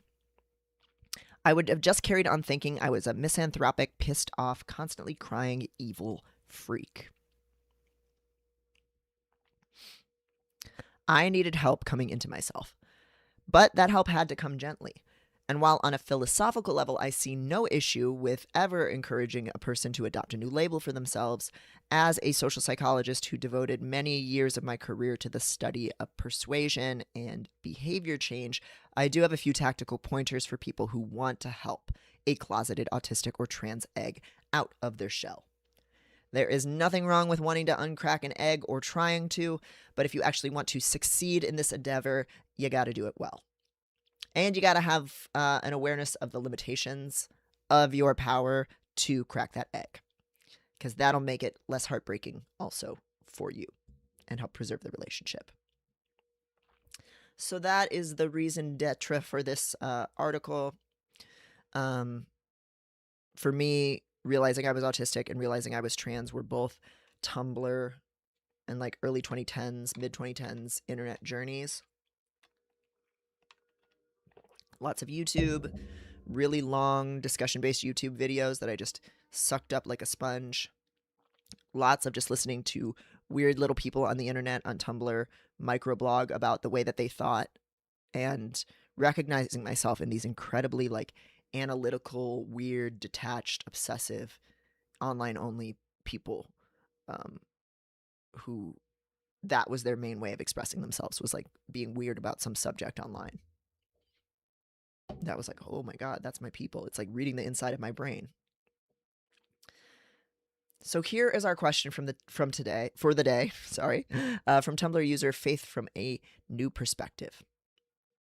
Here's a screenshot of the Tumblr ask. I know you're not an ethics guy, but thoughts on outing / trying to out a celebrity as autistic. Realizing I can't just keep sneaking notes with resources on autism that they might find helpful to signings, but I'm not sure how else to get the message across. Also, people on the internet are so genuinely unhelpful and don't tend to understand that it's not saying anything mean to suggest it. So, Faith here is asking very specifically about outing a celebrity. What do you do if you want to convince Taylor Swift to admit she's autistic? What do you want to do if you want, Grimes is out as autistic now, but if you want Grimes to say that she's autistic, or any number of Drag Race girlies? That is an interesting question, and I will answer that question in this piece, but I thought it would be useful to also touch on, your mom, your neighbor, your friend, your partner. What do you do if you think they're autistic? What do you do if you think they're a trans egg and you want to crack their shell? Because really your power to uncloset a celebrity is pretty limited, and a lot of the conversation of is it ethical to talk about comes down to like fandom shit, rather than an actual like relationship with someone, and you don't really like even collectively have the power to make them come out or make them read a book or help them. You can't help them either, but people in your actual life you can do that for. So we're going to talk about both. But feel free to put your favorite autistic or trans egg celebrities in the chat, because we can use them as discussion examples. And I'm just curious. I've shared some of mine. You can share some of yours. Thanks for asking this question, Faith. For a variety of reasons, I do not think the ethics of encouraging a person to see themselves as autistic is our main concern. I do have ethical issues with harassing a person, demanding personal information from them, invading their space or bothering their loved ones, pressuring them to reveal highly stigmatized information, or humiliating them, unless they are Ron DeSantis or someone whom it would be similarly beneficial to the universe for us to psychologically terrorize. But what you are asking about, Faith, is decidedly not that. You are asking about whether it's okay to want to help, let's say totally at random, Katja Zamo to consider the possibility that she is on Team Trains. One of my favorite Drag Race girlies. I will just highlight this piece right here about not harassing public figures that you think are gay or trans, or you're wondering if they're queer baiting or autism baiting. It helps nothing. It's cruel. Going into someone's personal life is where the ability to write your real person fanfic ends. Real person fic is legal, and it's the only way to get into heaven, as Chicago Geneza says, but don't actually fuck with somebody's life. If you're not doing that, then you're not doing anything invasive here. Okay, so we are assuming here that we are not planning to invade a person's private life or actually force a public label onto them. So no pressuring them to come out and out themselves either, because being out is very different from realizing that you're something, and it's very risky. So we're not doing anything that is already violating our ethical precepts here. So fuck ethics. We don't need to worry any further about ethics. We're going to not do that stuff. Let's talk tactics. If our goal is actually just to help give a person more autonomy, tools that will foster their autonomy and happiness, what is actually going to work at making that person change their identity? There is a big difference, after all, between what you as a person have a right to do and what will actually be successful. This is one of the unacknowledged disjoints in radical left politics that tends to steam my broccoli the most. Being morally or factually correct is not the same thing as winning. You might have the right to post online about how tismed Katya Zamo is on every forum in the world, make dedicated TikTok accounts about it, or shout "you're autistic" at her during a live show. But if her making a comfortable, empowering, consensual self-realization as autistic is your goal, well, then you don't want to do anything that's going to make her feel pressured or judged. One of the number one rules of behavior change in general, whether you're trying to get somebody to mask more, whether you want somebody to get tested, to read new information, to reconsider their opinion, if they feel pressured or judged, they don't want to do it. It doesn't matter whether you're right. That is still going to rankle them. Also, attitude change takes a long time. That'll be one of the other big takeaways today. You have to warm your egg up to the possibility of being autistic or trans or gay first, and then let them think that arriving at that identity was their idea. This is attitude and behavior change 101. Step 1, incubate your egg. Warm them up. Get them nice and cozy and comfortable so it's safe for them to come out. Make the surrounding environment as much like the comfortable, safe womb that they are in as possible, so the transition is not jarring. Telling a person how to identify when they haven't necessarily done the work yet of unlearning what being autistic, disabled, trans, or gay actually means is only going to put them on the defensive. It will often inspire them to argue against your point automatically, which may polarize them against it. That is one of the first responses people have to being told something that runs counter to their existing attitude, is to poke holes in it and find all the reasons why it might not be true. And once somebody has made an argument against a point, they have some investment in that position that they've argued for, and so they may dig their heels in further. So you don't generally want to come at somebody guns blazing in a way that's going to make them feel that they have to argue with you. It is important to remember that what autistic means to you may not necessarily be what the label means to the other person. You, if you're even having that conversation, have probably spent years consuming online content about the autistic experience, meeting and chatting with other autistic people, reading books about autism, and processing all of the complex emotions that arise when figuring out that you are disabled. What I thought autism was when I was first Googling it, or when a family member asked me, "Do you think maybe everyone in our family is autistic?" was not the reality of what autism is. And almost none of the qualities of autism that I have that are me are ones that I knew about at that time. I have a recent-ish piece on Substack called Common Phase, it's a year old, called Common Phases of Accepting You're Autistic, that walks through some of the process that I see a lot of people undergoing and how difficult it is to just completely rethink yourself as not ever being capable of aligning with normative standards. There is a lot of grief that comes with realizing that it's always going to be hard. There's a lot of questioning of yourself. There's a lot of obsessively reading about autism and making autism your whole personality for a while, and then eventually kind of resolving and seeing yourself as a fully rounded individual about whom autism is just one fact. And so that takes a long time, and you can't jump ahead of that for someone, even if you're putting mushrooms in their water supply, which could help. You can't hit the forward button and spare them all of that difficulty.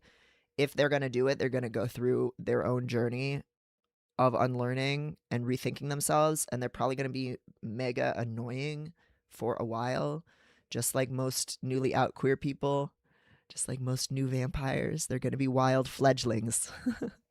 You have to let them be fledglings, and you can't really skip that. Most of us were socialized to see disability as a horrific condition that can and should be fought with self-denial, and a state so othering and dehumanizing that we would know if we had it. Coming to accept that we really could have been disabled all that time is a world-shaking revelation, and it frequently comes with periods of resistance, anger, disempowerment, and grief before we arrive with pride and acceptance on the other side. I'm sure there are people likely in the chat who are like still going through thinking about what being autistic means for them and their life. It's kind of a lifelong adjustment. And here we can kind of invite a little bit more discussion of experiences of disability, people who you had a disability that you couldn't recognize at first. What was moving into realizing and admitting to yourself that you really are disabled and you really do need to do something about it and you're never going to meet abled standards. What was that like? I'd love to see in the chat, especially disabilities other than autism, because most of us can probably already relate on that. So I'm curious. For me, I'm thinking about realizing stuff like hypermobility stuff, slow dawning awareness of just like all kinds of little like injuries and pains and things that and tensions and things that I do differently and things I find difficult that I just always mentally like did not look at. But that also I could get away with not looking at because I am like abled in most respects and have a lot of privilege that comes with that. But there's a lot in the whole spectrum of disability where people, because they have to get to work, they just live in denial about their flare-ups and times when they can't function and things they can't do. And you can very much mask a physical disability as well. So if people want to share about experiences of coming into just generally accepting that you're disabled, would love to see any shares about that in the chat as well. Your autism, if you've gone through this whole process, then is not the average person's idea of autism. Most people still have years of unlearning ahead of them.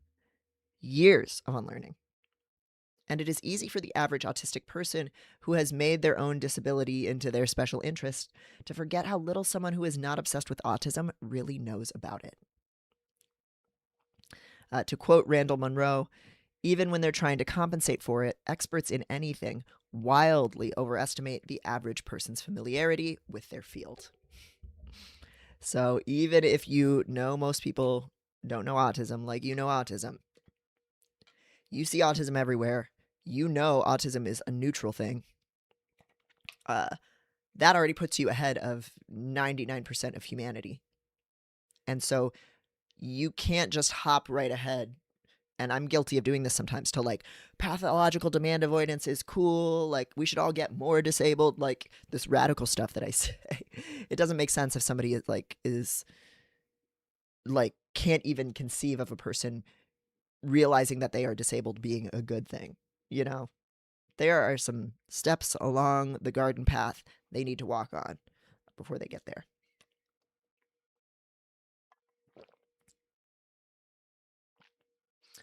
Airgender says, I'm on a pretty similar oh shit hypermobility journey to you. I think it's a journey.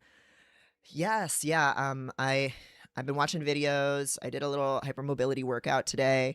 One of the first times in my life where the workout was like, do a small lift of your hips off the floor rather than cranking that shit as intensely as you possibly can. So many things are making sense, like knee injuries I've had, arch injuries, like how I just can't really stand still why I've never been able to sit for long and been really antsy. Like movement is really important if you're hypermobile. The fact that I can't like sit normally is partly this is a thing in hypermobility that I just learned about this week. Over relaxation. That when we try to relax, our joints tend to just collapse on themselves. And so it's more appealing for us to like not sit on the couch and have slight muscle engagement, but to just fucking collapse like a bag of bones and sleep, like curled up like a cat or whatever. And it's because you need that stabilization from the surface area of the couch or the floor. I've always loved sitting on the floor.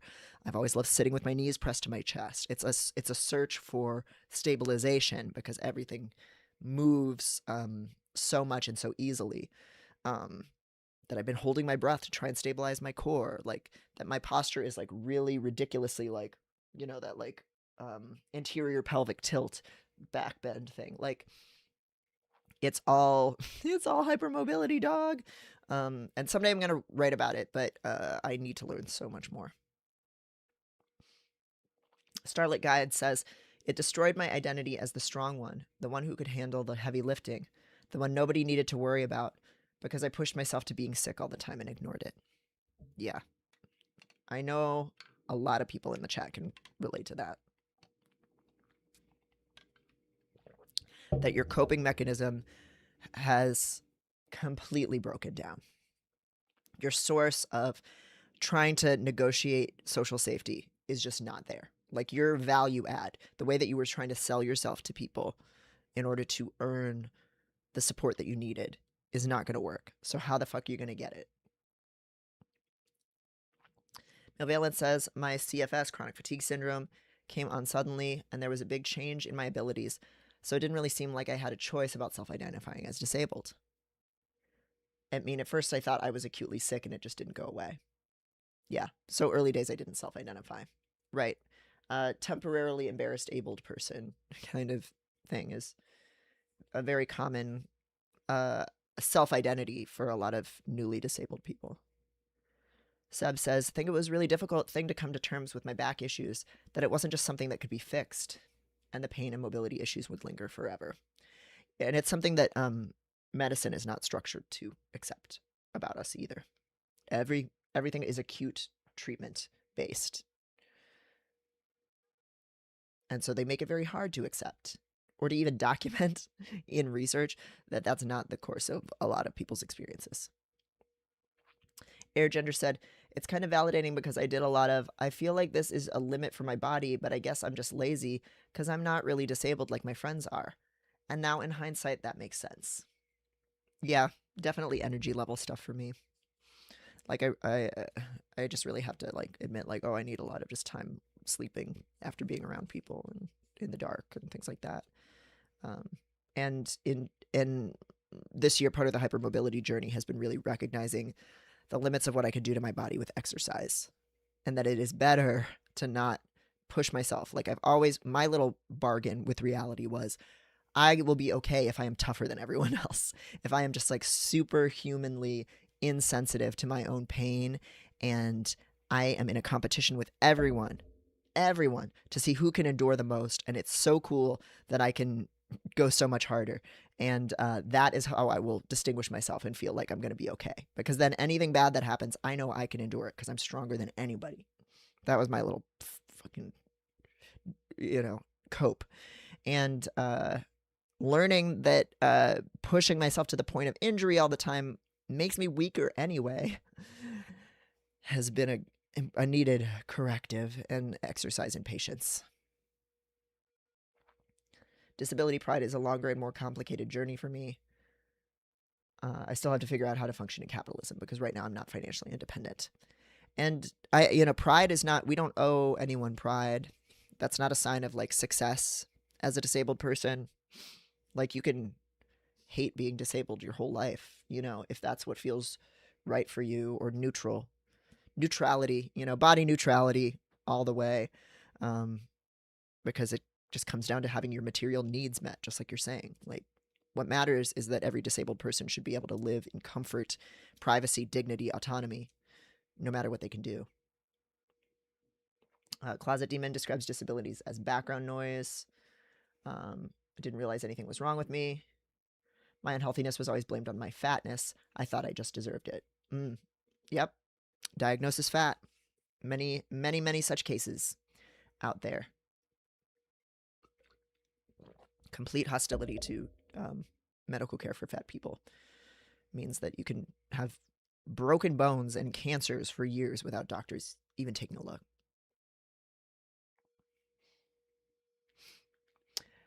The healthcare system here doesn't really work well for long-term issues as well. Like there's very little continuity, and you really have to fight to get the bare minimum of treatment. Yeah, that's another piece, is the lack of care continuity. Like how long will it be before I have another hypermobility injury, and then I would have to reestablish care with the providers that I have that actually care about it and know about it at U Chicago, which is a wealth to even have that option. Most people can't just do that. And it's just sheer like luck of the draw and resources, having like a middle-class job in a major city that made that possible. And getting to pick who I saw. Soup is done. Sending y'all some telepathically. Also free latex stuff. Yay, that's fancy.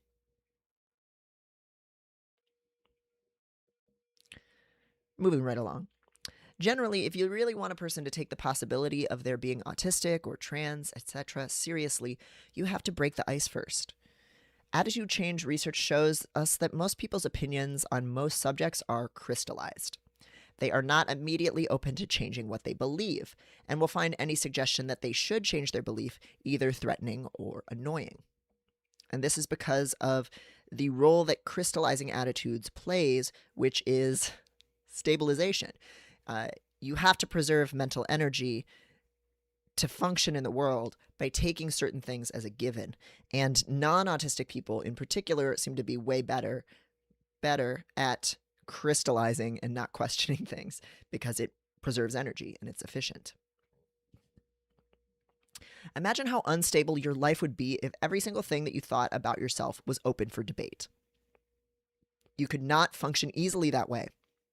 And so you take a lot of beliefs about yourself and the world as solidly true and try not to think about them. Most people are like this. So if you want to get them to change their views, you've got to get them comfortable with the possibility first. This is something that the social psychologist Kurt Lewin called the unfreezing stage of attitude change. Here, when we're talking about identity change, we can call it egg incubation. And this can be small things and big things. It can be things like, I don't like bowling, or I am an introvert, or I don't like this food. If you haven't tried those things, if you haven't socialized a lot in a couple of years, it may be the case that those things have changed. But if you're just making a decision at the end of the day about what you want to do with your evening, understanding yourself as needing time alone, not liking bowling, and not liking, liver might help you make decisions about where you're going to go. And so if you took all of that completely as unassumed and knew nothing about yourself or how the world functioned, you would be just overwhelmed with decisions all the time, and you wouldn't be able to organize your life or have any observations about what you need. So we all have frozen attitudes, which is to say attitudes we either see no point in looking at, or we've never thought to question. And so most people are moving through the world with a frozen attitude about whether they are disabled. Of course I'm not disabled. I have a job. I went to school. I look like this. I work hard. Like it would be really inconvenient if this were true. Like it doesn't hurt that bad, etc. Everyone's like that. How do you get them to unfreeze that crystal? A person is most likely to change their attitudes when they're motivated to do so, either because it would directly benefit them to see things in a different way, or because there are massive social incentives.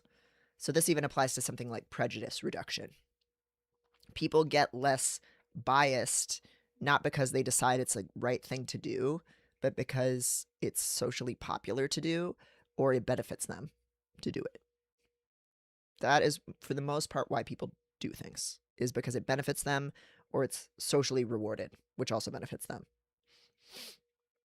Going back to my obsession of the moment that human beings are not moral actors. We are social actors and resource needers. You can create a social incentive to see autism differently by being friendly, warm, encouraging, and respectful of a person's autonomy. People open up when they feel like they are in control of their reality and they perceive themselves as safe. This goes back to Heather Morgan's point at the beginning of Unmasking Autism, that you can't ask a person to pry off the mask if they feel that the mask is what's keeping them safe and they are afraid of what's underneath. So you have to get them feeling safe first. Do not directly challenge your eggs, argue with them, shout over them, move too hastily, or force a conversation at a moment where they don't want to have it. Do not tell them what you think is best for them or press on if they are at all upset by you doing that. Foster an environment of mutual respect, and admiration, and present yourself as open to discussing whatever the egg or closeted person wants to discuss.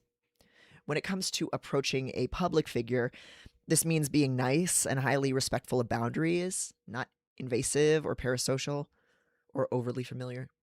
When it comes to a person in your private life, it means speaking gently from the heart about your own feelings while empowering the other person to feel however they want to feel.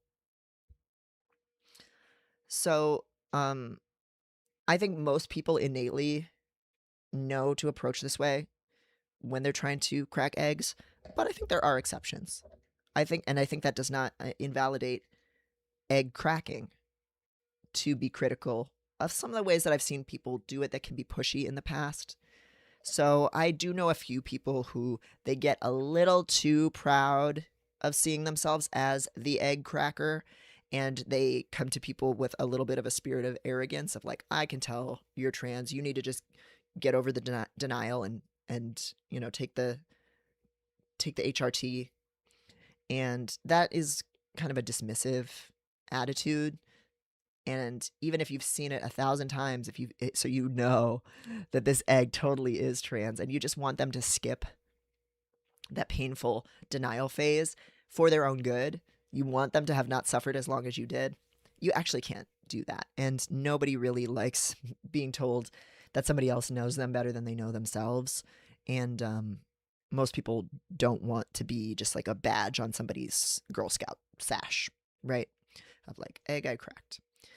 So I have seen that happen a few times. I have seen people be pushy to someone who's like drunk or on drugs at a party, a transgender party, and somebody's going in really hard telling them, here's what you need to do, make this appointment, you need to come out to your partner. I got a little bit of pressure from one online friend when I was starting to realize I was trans. Like, they were really wanting me to sit down with my partner and tell him, like, have you done it yet? You need to do it. Get dinner. Here's how you do it. Da, da, da. And they were trying to be encouraging, but it made me really stressed out and upset. And when they saw that, they should have stopped that tactic. And I just had to do things in my own way, which was to quietly start testosterone and change all my documents and name without telling anyone, and then forcing people to deal with it months later. That was my journey, you know. But again, none of this is to invalidate the practice of egg cracking, and I don't think that's the majority of people. But I think we can get jaded or think we know better, and that's not always the best. That's me just straight up telling men on Grindr to take estrogen. Well, I mean, Grindr, you don't have an ongoing relationship with them, so it's fine, you know, like, just whatever. Just blow dart them with estrogen, it's fine. I think there are some people on estrogen that are like if I meet some DL guy in the suburbs on Grindr, I am not invested in that relationship enough to do the delicate incubation. So I will tell them like, sweetie, get out of the closet, shut up, like, stop being this straight guy thing, you're gay. Like, I will, but that's because I don't actually care about them, right? Like, I don't know them as a full person. I'm seeing them as a type. Like, if that is a thing that stays in their mind and it helps, great. But like, I'm not actually investing in that relationship, and it like shows. And like, that's fine. We don't have to care about everyone. We don't have to make everyone a project. Yeah. It works. I've cracked almost 10 eggs that way. Well, God bless. So most people respond to it and they're like, tell me more.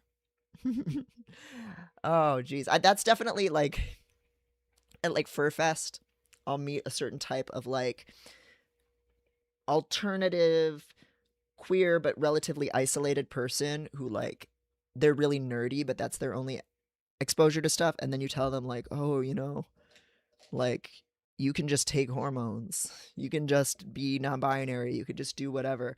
And they're kind of like, oh, word? And they've never heard of it before, and it's like life-changing. Bree says, the tough love route worked once, but on a very close friend that I've known for a decade that was hitting a wall at the time. It was very specific. I told her when. are you going to let yourself live? When are you going to let yourself live?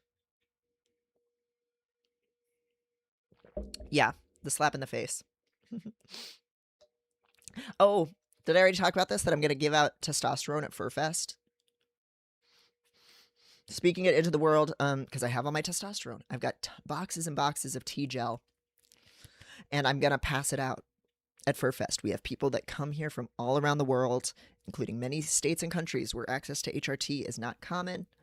And lots of people don't even know that testosterone gel is an option, which was so important for me to have like a easy, no shot, light way to start testosterone. I'm not using it. I could donate it in a couple of different ways. And I want to share the wealth. I'm going to think might have a little sign. It's also very normal at FurFest to have give out stickers, books, which I've done, music. People just leave out free things. So I'm going to bring several boxes of tea gel with me and give them out to people. Yay. I'm so happy. I'm so happy to this is like the, the transition, switching clothes, giving people your old clothes kind of thing. Transpeak says, most people just get confused when asking them to take estrogen, but then some get vulnerable and start talking about how they have thought about it or have fantasies. Then whole conversations start. Oh my God. That's so sweet.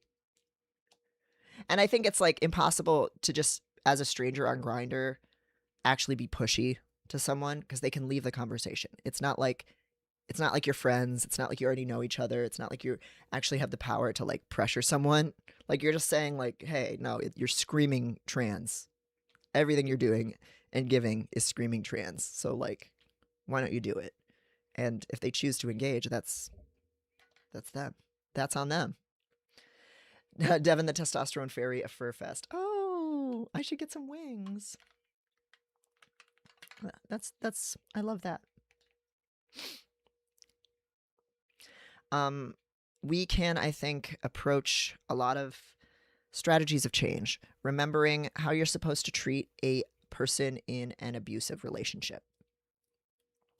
We do not pressure abuse victims to get out of abusive relationships. It does not work. I have a whole article on this, and the research is very robust on this. What someone in an abusive relationship is generally dealing with is having their autonomy taken away. And you don't solve that by reinforcing the narrative that they don't know what's good for them. If you're being abused, you generally don't have a lot of self-confidence and empowerment. And so you don't fix that from the outside by reinforcing to someone that they don't know what they're doing about their life. Abuse victims are competent. They are making decisions about what will keep them safe and meet their needs, and sometimes what they want to do. And sometimes that means staying with their abuser for a while. But what you can do is foster trust and support for their autonomy. Reinforce to them that you're smart, you are capable, you know what's best for you, you're interesting, I'm listening to you. That is how you help someone get the confidence to ask for help and get out. So instead of pressuring them, we help them to feel capable, safe, and smart so they can decide to leave their abuser and use whatever help you have to give in that regard. And being in the closet is very much like being in an abusive relationship with the whole of society. If you're a closeted person, disabled or queer, you are being abused. You are being punished for how you are until you fall in line and hide it. And so you don't step out of that shell or that closet unless you feel like you can handle it and that it's the wise move, and that there's a safe place waiting on the other side where you'll be accepted no matter what.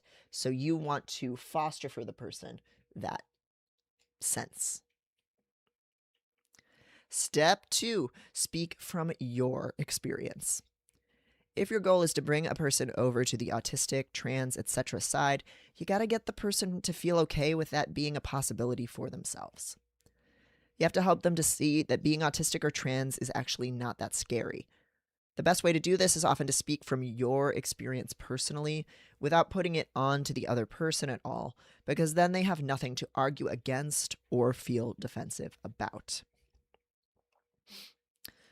When I was first starting to explore my trans identity, I joined a genderqueer discussion group at Chicago's LGBTQ Center on Halsted, Genderqueer Chicago, which still runs now under different leadership, which is a good thing. One of the rules from that group was that attendees should only ever speak from the I. We could share what we felt, what we had experienced, and even facts as we understood them, but we were kind of supposed to say, as I understand it, or what I've read is blank. We couldn't tell another person how to label their experience or what they should feel or do. This rule prevented needless fighting about any number of issues. It's just kind of good for avoiding unnecessary conflict in general.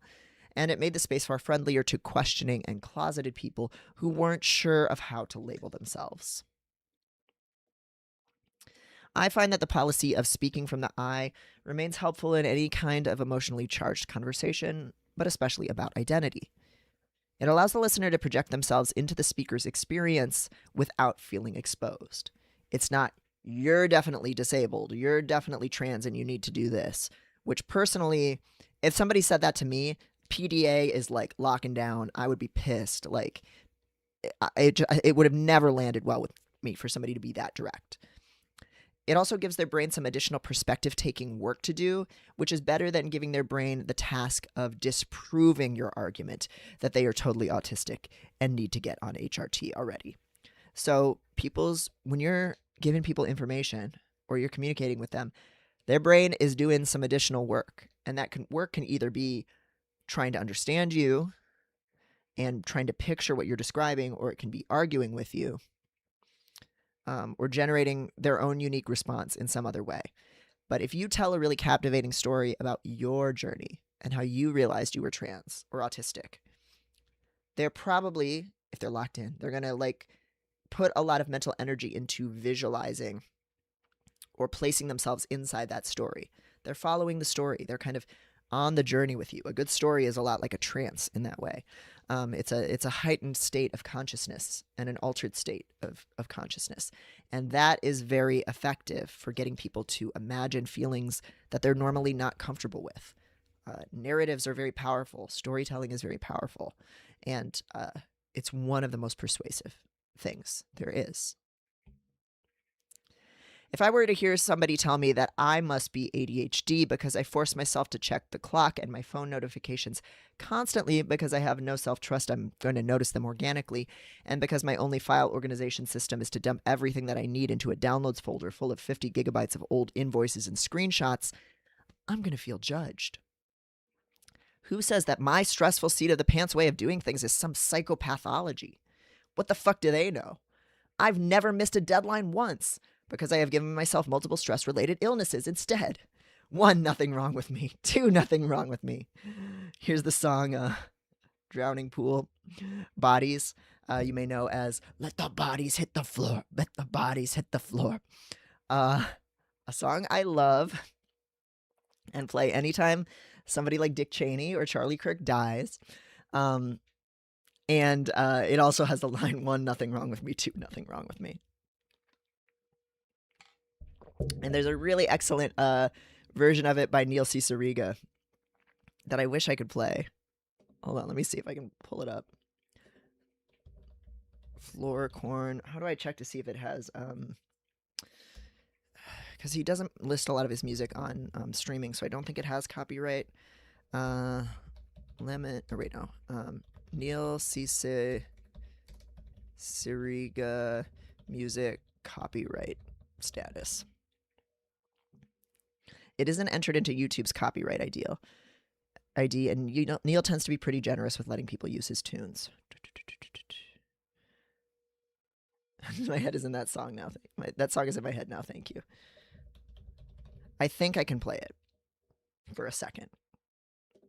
This is very self-indulgent. This is Neil Cicerega's version of Let the Bodies Hit the Floor, mixed with Popcorn by Hot Butter. God, it's so good. I love this whole album.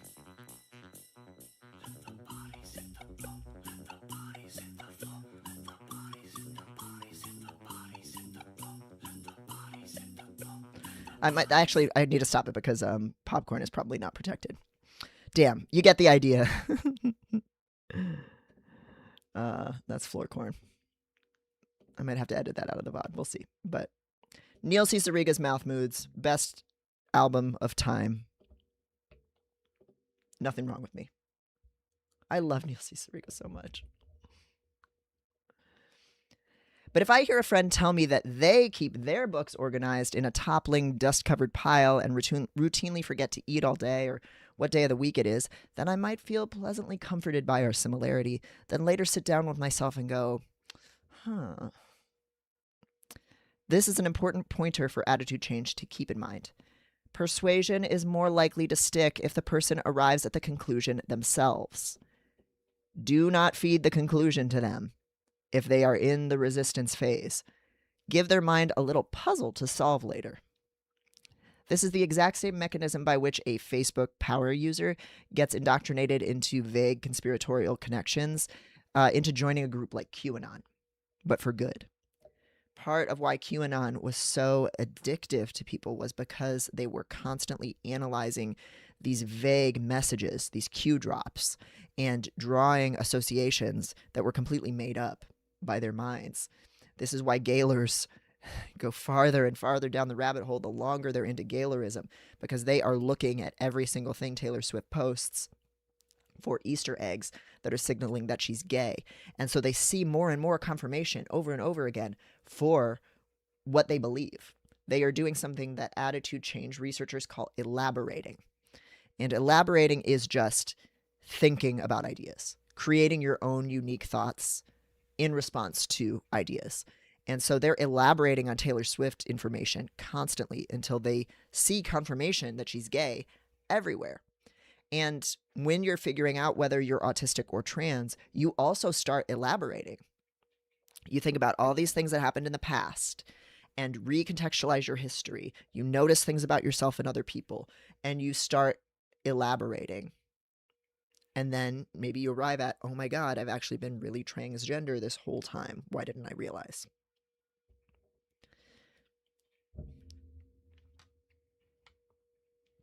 Am I screen sharing right now? Yes, okay. In the case of a celebrity, you might want to share that as an autistic person, you resonate so much with hearing them talk about their sensory issues or obsessive special interests or whatever else it is that you see in them that reminds you of you and your autistic kin. Then speak about how sensory issues, special interests, whatever, feel for you.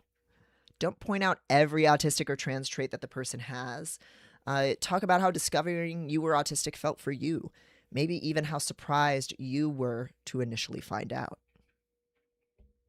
That is the opening story that I tell in Unmasking Autism. And that is what gets people. That is the massive, persuasive power of the book that has people like react really, really strongly within the first few pages. I tell the story about realizing I was autistic and the denial and the ignorance that kept me from being there in the first place. So I invite the reader to walk through the process of unlearning what autism is right along with me, which means then they do not feel guilty for being ignorant about the subject, and they don't feel threatened or like they're being talked down to by someone who thinks they know more than them. They are projecting themselves into my story and seeing a lot of parallels. I present my younger self as just as ill-informed about autism and resistant to the label as anyone could be, because I was. And by modeling my own attitude change, I help unfreeze the reader's attitude too and show that change is possible. The whole book is unintentionally informed by a lot of my persuasion and rhetoric experience, that you unfreeze people with these stories, you give them the information that they're going to elaborate on subconsciously during their downtime, and then at the end you kind of refreeze by kind of culminating in a whole summary judgment of like, okay, you're autistic now, here's what that means. You have been brainwashed into autism. Bree says, I had to stop reading your book because it made me too emotional when I know I already identify as autistic. That book wrote itself pretty easily because it was years of thinking about this really hard stuff. But it was also like kind of triggering to write at the same time too. Like I was not doing great as I was writing it, and it is still tough to write and think about as much as I do it. Like talking about masking stuff and feeling like a freak kind of never stops being painful.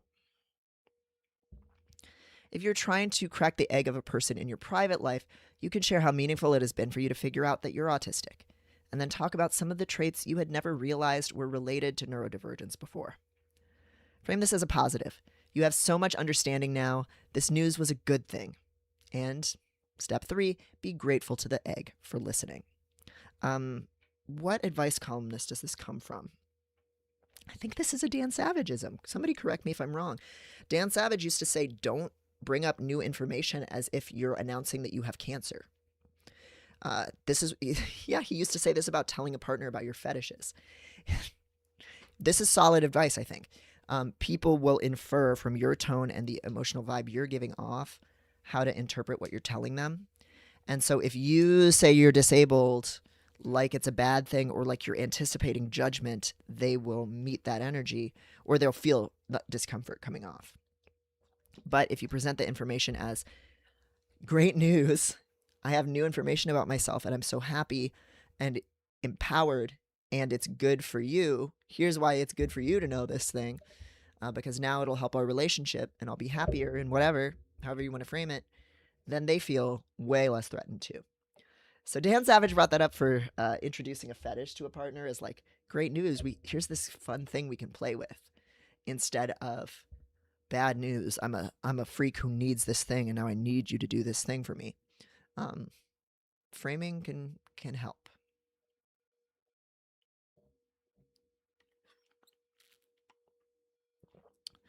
Step 3, broadcast warmth and gratitude. No matter what you do, your average egg is initially going to see the possibility of themselves being autistic or trans as negative. This is true even if the person is accepting toward disabled or queer people. Being a marginalized minority in the world is hard, and realizing that you are never going to escape the subaltern status is not a solution to life's problems. It is another problem that sometimes people just aren't ready for. This is a reference to Mad Men. Joan Harris telling Roger, I'm not a solution to your problem, I'm another problem. Former mistress that he's throwing himself at during a time of crisis with his second wife. You can help your eggs get over this fearsome hurdle by making the conversation as warm, positive, grateful, and celebratory as you can. Dan Harmon famously figured out that he was autistic because the autistic community was so vocally supportive and grateful about the depiction of Abed on the TV show Community. Harmon did not know that he was autistic at the time that he was writing Abed, but he infused this intentionally neurodivergent character with his own passion for television writing and building story arcs. So Dan Harmon was very autistically special interested in narrative, and so was Abed, and so that ended up helping him recognize himself. He eventually pieced together that his own interpersonal difficulties were probably related to his being autistic. Harmon, at that point in time, was not harshly questioned about his identity early on, and essentially nobody criticized him for things like co-opting autistic stories. It just wasn't the time when that kind of thing happened. The year was 2009 when Community aired, and most of us were thrilled to see an even remotely heartfelt depiction of autism on screen. And so he was bathed in recognition and warmth. This probably helped motivate him to more closely research autism of his own volition and embrace the identity for himself and several of his future characters, including Rick of Rick and Morty, who does explicitly call himself autistic. If you want to tell a public figure that you see similarity between themselves and your autistic or trans self, take care not to frame every little single behavior as being inherently an autism thing. After all, autistic traits are human traits and exist throughout the population, and the line between categories is fuzzy. Instead, you can frame it in terms of your thankfulness that they are broadcasting and normalizing what are typically highly maligned or stigmatized aspects. By framing the similarities you see between yourself and the other person in terms of gratitude, you immediately warm the person up to the autistic community and leave them feeling empowered rather than gazed at from under a microscope. Generally speaking, most people do not like feeling as if others think they know them more than they know themselves. It is a very exposing position to be in, and coming from someone who does not know you personally, it can be presumptive. But many a trans or autistic egg has come into themselves because they've realized they are surrounded by many who get them and feel at home among them. Going back to public figures, how many public figures have we seen transition who their route was, why is my work so popular with transgender people? What is going on here? That is so many YouTubers, that's so many comic artists, that's so many people like online personalities, podcasters, streamers that I can think of. They started out as just being themselves, and everybody who vibed with them was trans. And eventually they realized, oh, these things they can mean that I'm trans. And I'm now, the possibility of being trans isn't as scary because there's people around me who are trans that I can talk to. If you are approaching a famous, maybe autistic or maybe trans person, make it clear to them that your community looks upon them fondly and considers their work to be a welcoming space. This in turn will make them feel more at ease talking to other autistic, trans, or queer people and potentially opening up about the topic themselves. If you're attempting to crack the egg of a regular civilian in your life, share your appreciation for how non-judgmental, supportive, and open to learning about your experiences they are. A lot of us start out as overly invested allies who ask a ton of questions because we want to fight for trans or autistic liberation with all we've got for some reason. You don't have to tell such a person that they are autistic or trans if that seems like it's not the right time or moment. You've just got to offer up answers on a preheated, glimmering platter. Where's all my former overly invested allies in the chat? I know I was. Why am I so passionate about correcting pronouns for this person? The first trans person I've ever met, when everybody else doesn't care about it. Why am I fighting with a classmate about transphobia and obsessed with how they're transmisogynistic? Why can't I stop thinking about it? Why do I seem to care more than anybody else? Why doesn't anybody else care? Etc. Step 4, share resources. In my book, Unmasking for Life, I write a lot about the proper procedure for getting a possibly autistic family member open to the idea of their own neurodivergence. That's in the family chapter of the book. So if you want a really in-depth guide on the subject with tons of possible resources to share, I would direct you there.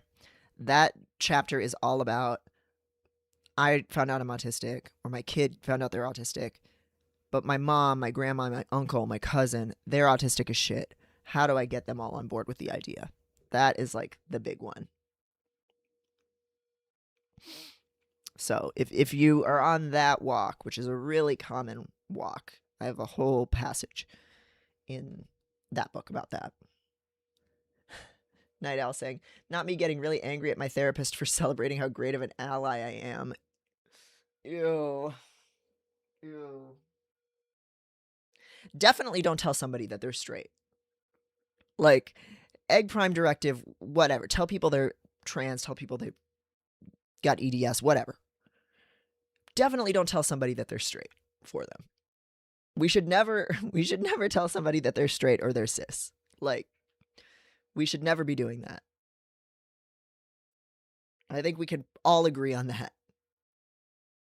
Like, don't give up hope. Everybody can be gay. It's not too late. Oh, thank you, DJ on Dion. I'm glad you liked it. But in brief, it all comes down to this: giving resources. Do not overwhelm someone with a ton of information all at once, and do not expect them to inhale it all and completely change their view all at once. Attitude change is a slow, self-directed business. We change our own minds. This is just like how you can't actually be hypnotized by someone else. All hypnosis is self-hypnosis. So you have to wait for signs that a person is already opening up their perspective and keep offering encouragement and answers that are appropriate to the stage of the journey they are at.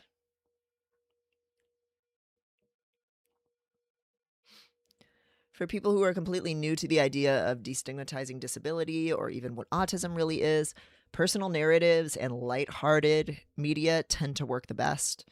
My book is on a lot of people's lists, but I really recommend Fern Brady's book, Laura Kate Dale's book, Eric Garcia's book, Anand Prahlad's book, Sarah Kerchak's book, Reese Piper's article, and so many TV shows and YouTube videos featuring autistic people that have done a great job to take the fear out of autism and help a broader, more diverse contingent of us find self-recognition. I have a whole long list of resources in the book, but just to run down this list for anyone not in the know, Fern Brady's excellent memoir, Strong Female Character, all about being autistic and bisexual. Laura Kate Dale's Uncomfortable Labels, My Life as a Gay Autistic Trans Woman. Great source on how you can have the female autism as a trans woman. Why do people not understand this? Very common experience. Eric Garcia's book, We're Not Broken, which profiles lots of autistic Americans. Anand Prahlad's excellent book, very poetic. I love this one. The Secret Life of a Black Aspie, a memoir. Also, genderqueer, Anand Prahlad is, and an older person. So you get more of like what being a closeted autistic genderqueer person in like the 60s and 70s is like, which is really cool. Sarah Kerchak's book, I Overcame My Autism and All I Got Was This Lousy Anxiety Disorder, a memoir. That'll resonate with many a mass autistic girly pop. Reese Piper's Secret Life of an Autistic Stripper, still one of my favorite essays of all time, talking about how being in the strip club really kind of, the norms of it really accommodated autism pretty well for her. Like it was a system she could learn. It's one of those pieces I just reread regularly. And as far as YouTube, Ask an Autistic, Neuro Wonderful by Myth Shaber, Ryan Finn's videos on autism, Herbs and Altars videos about being autistic and trans mask, but very like femme presenting. Love those channels. For possible egg mode trans people, I really think nothing beats a personal, heartfelt narrative. I watched Gigi Gorgeous and Steph Sognati videos. She was like for some reason, watching like Steph Sognati's transition videos in real time, because she was just like transitioning around the time I was starting to think about it. It just connected with me. I already mentioned Casey Plett's amazing short story collection, A Safe Girl to Love, which was like the final trigger pull for me. That I needed to do this transgender thing. All of her work is so good, but I love this one the most. After a person has gotten familiar with the life stories of multiple autistic or queer people, you can start offering resources that are a little more tailored toward accommodating disability. Present this merely as a tool that will help them better understand the autistic people in their lives, especially if you have a resistant, like grandmother, parent, older adult in your life, that they don't want to think about themselves being disabled. If they have a grandkid that they want to get along with better, that's how you can kind of backdoor them into learning about autism. For possibly trans people, share resources about common stages of transition and even how to be an active ally to someone going through transition, because that's a way to trick them into learning about transition. If the person you're trying to reach is a family member or a parent, telling them that these resources will help them understand and show up for their loved one is a great way to open the door. A lot of people become more openly autistic in small stages, simply by incorporating more disability inclusion into their life. So some people, it's not just information, it's accessibility tools and STEM toys. They might buy a ton of Tangle toys for their autistic child and realize that they love playing with them too. Or after months of practicing really detailed and literal communication, they might clock what a relief doing so is for their brain. Similarly, moving to use more gender-neutral language or just kind of question sexist norms, stop making assumptions about what is inherently masculine or feminine, can help some closeted queer people escape the sexist prison they've been living in. Help the egg in your life to feel more happy and free. Sorry for the typo there. It should be just help. Only good things will follow, no matter where they land. As a fan of a person, you can't necessarily ask them to read a guide or watch a show about neurodiversity, but you could theoretically gift them a book, like Hassan Piker's friend, the now canceled Lolo, did with mine. But here, I think this clip illustrates the limitations of what we can do. So Lolo, on a stream, gave Piker a copy of Unmasking Autism after they had both done autism quizzes on the show. And it's all a big joke to them. It's just like, ho, ho, you're more autistic, I'm more autistic. Oh, I'm totally not autistic. And so it was interpreted as an insult. Piker is like jokingly insulted by the GIF and immediately turns it back on Lolo and says, well, you're the one who had the higher autism score, so you should read this book. So they're both trying to distance themselves from the label. So he probably just set it aside and never read it. Plus, we already know he's an ADHDer who streams for 19 hours a day. So for him, giving a book as a joke is probably not going to be the egg cracking trick, right? There are limitations, all I'm saying, is to our power of persuasion. And the resources you provide have to match the consumption habits and curiosity of the person you're approaching. All you can really do is provide a hungry mind with what they already crave. And then you've got to wait. Seb says, I love Fern Brady, but didn't realize she'd written a book. Definitely going to check that out. Yes. Oh, yeah. She's so great. She's lovely. And the book's really a really fun read. It really has personality, and it's really well written. And she has a novel coming out soon, too. Closet Demon, oh my god, Steph, is like the first time I learned trans was even a thing. And I was like, damn, I wish that was me, but I didn't think trans masks existed back then. Oh my goodness. Yeah, Steph's like, she has this beautiful kind of like fairy ethereal style that was very aspirational to me. And like ships passing in the night, sometimes a person's like early transition phase is kind of what you would like to look like coming from a different direction. And like I just loved her like white and purple hair and like makeup and like cool ethereal fashions and fairy like quality, and her transition was just so fun to watch, and like her videos were so great. And that was a very different landscape on YouTube when she was making those too, so it was so needed. And I had to find a very limited number of very femmy trans masks and gender fucky people to really see myself in, because the standard like trans mask narratives were not it for me. You know, the Anjola Ross cosplayers, people like that, the fairy boys, the people who get like nullification surgery and do like things that are beyond binary standard kind of binary cis assimilated options, all that stuff. Step 5, give them space.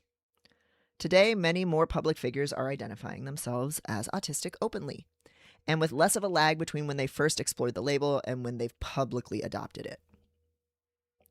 Ginger Minge, Tina Burner, and Carrie Colby come to mind immediately for me as a Drag Race fan who is Drag Race fan, derogatory, who is pulling for several other queens to adopt an autistic label. Plain Jane, Katja, Trixie. Many newly out autistic public figures now say that learning of their disability was a relief because it explained so much of what they found difficult in life. And for the most part, these figures have been celebrated for making the choice to come out. Yeah, this is something that I learned about all of these people earlier this year. It's kind of one right after the other. And it really felt like a tide change. That like if a show, a very normie show for gay people who are not the most like politically left enlightened, reading a ton of theory and disability justice books, if they're all realizing that they're autistic and coming out as autistic. Something has shifted. It has radiated far beyond just the awkward people on TikTok to some of the divas, that this autism thing is happening. And the public image of autism is diversifying enough that people can see it in people who are glamorous and artistic, expressive, outgoing, socially skillful, great performers. That means something has changed, in people's understanding, which is great. But you can't force someone onto that path. Identifying publicly as a member of a highly stigmatized and politically disenfranchised minority group is still costly and dangerous, and plenty of media figures have good reason to never give that part of themselves to the public. When you come out as autistic, your behavior is more closely scrutinized, you are mocked, you might be denied work opportunities or labeled difficult, and even in the best of scenarios, you will be infantilized and asked to speak for an entire community when you don't have the authority to. Especially not when you are in a really shaky phase of learning your identity. That is not the time where you necessarily want to be the symbol or face the pressure to be a perfect symbol, or even a correct one.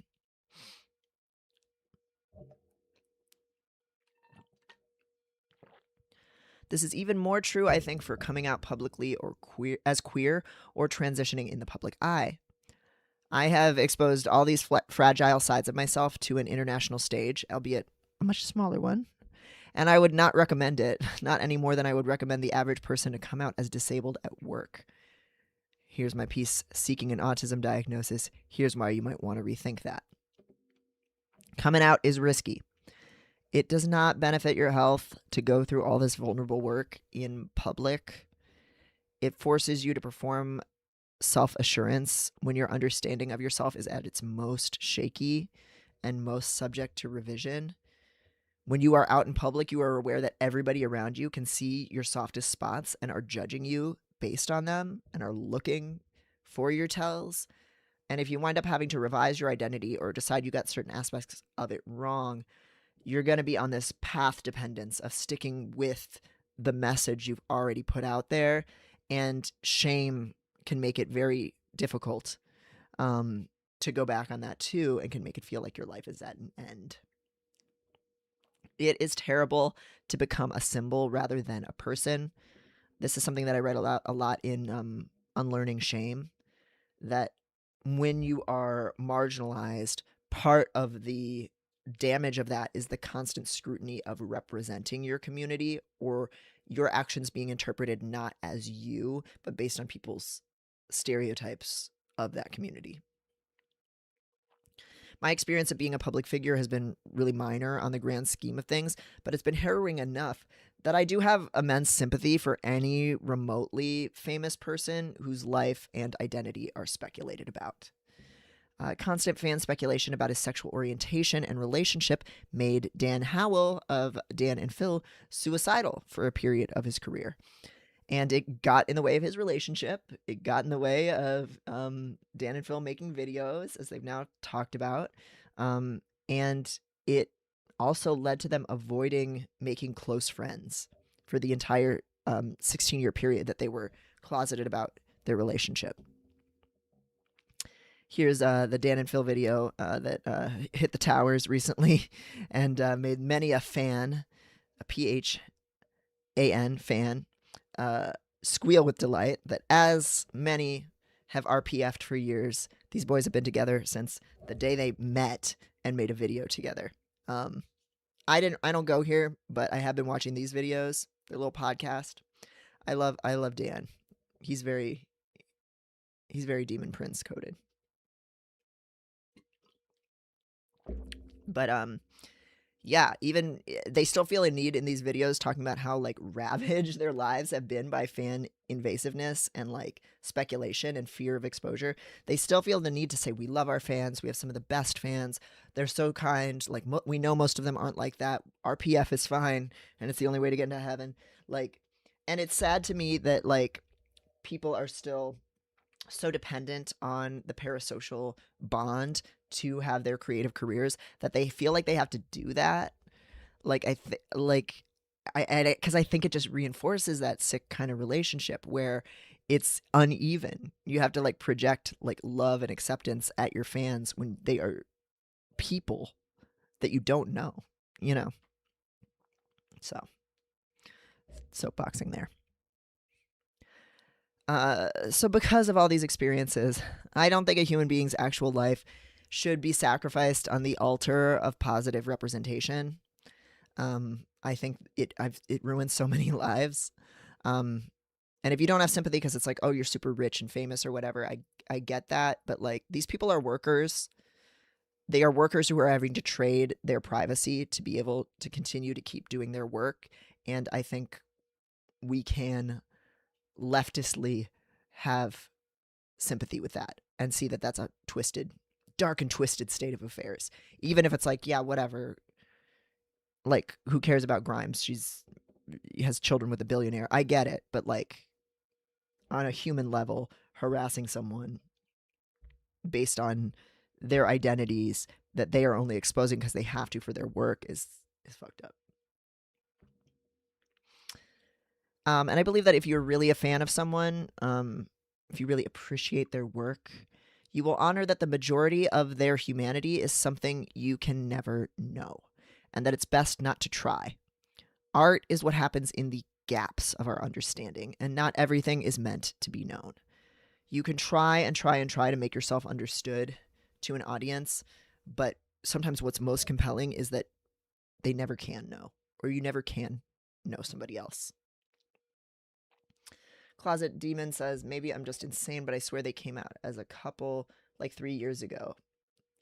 But I've been very confused by this. No, they came out as gay 3 years ago and said that they dated for a period of time. So they did confirm they were gay, and they did confirm that fan in that sense was real. But they made it sound like they had not been together for a long time. And so now they're coming out as being in a couple. But to go back to the parasocial piece, they are marketing a brand new podcast. That is part of why they're positioning it as a big deal and a big reveal, because they are now going to be talking about their relationship from all this time on their podcast. And they want views and subscribers and sponsors. And so they are positioning it as a big revelation. This stuff is business. This is people selling their personal lives for a profit. And so that is in the mix here, you know, like that is the knife that has cut them before, and that is also the knife now that they are wielding for their own ends. Like everything that you see online is a choice someone made, a presentational choice. So we are being manipulated by Dan and Phil. They are trading real vulnerability for views, and it's working. You know, like humans like vulnerability. Stories are powerful, and these incentives are here, whether you like it or not. It affects how we act. People are so weird with celebrities. Does anyone remember fans harassing Cavetown into outing himself as trans? Oh, I did not. I don't know Cavetown. Shit's fucked up. If you are hoping that your favorite streamer, comedian, drag queen, author, or other public figure will finally figure out that they're autistic, trans, gay, etc., I think the most effective and caring strategy is to honor their space. Try your best to want what is best for them, and accept that you don't know what that is. And you don't know them. We are the ones who change our own attitudes, not others. Decades of attitude and persuasion research have consistently shown this. And when our attitudes do change, they take a lot of time to do so. Shifting how you think means altering your organization of the world and your working theory of the facts about yourself that you have in your brain, as well as saying goodbye to your own prior notions of yourself. Whether you're an ardent superfan or a close loved one, you are never really in control of how another person thinks or feels. All that you can do is give them encouragement and useful tools, and then trust them. Really trust them. to decide how to run their own life and whether it will ever be safe to change an identity publicly. We are living in an era of omnipresent surveillance and the demonization of autistic and trans people. When the pressure is immense to expose every single detail of our lives to a puritanical fascist state, true freedom is found in the shadows. Regardless of how we publicly label ourselves, we can work to create a more just world and be among one another in the dark. So, final note for the piece is just that what somebody says publicly about themselves or what they present or are out about is very different from what they know and feel privately and what they need from community. And so if it becomes difficult to help people get out of the closet or crack their egg because of the world that we're living in, where can you help them find that kind of safe, warm, dark, incubated privacy where they can be themselves? Because that is what matters. Vulnerability and exposure could be very risky things. So that is the piece. If you want me to answer a question about autism or sex, body autonomy, etc. stuff, you can send it to my Tumblr, askbox.drdevonprice.com/ask, or you can email me at askdevonprice@gmail.com. And link to a few related articles in the piece as well. That is the piece for you. Thank you, everybody, for being here. That one was a relatively quicker read. CNC. What about CNC? The 3 most beautiful letters in the English language. CNC. Any parting thoughts for us? Things that helped you come into an identity, things that have helped persuade people around you, or times when you've tried to... Oh shit, sorry, I was looking something up and didn't click Google. You're silly. Yeah, that one was short, all right. Only 3 hours. Only 4,800 words or something like that.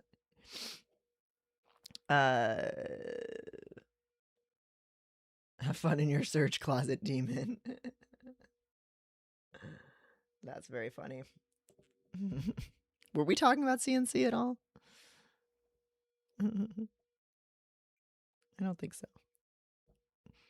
Which is rare. It was weird that we weren't. If anything. Oh, this is kind of a good comment from the comments I do want to share. Just about like the diversity of gender experiences. There's so many different ways to be trans, and sometimes I think when we're cracking eggs, we may project our transness narrative onto someone. Sometimes. So Rose Janot asks, what's the point of telling someone they're autistic or trans for that matter? What does anyone gain?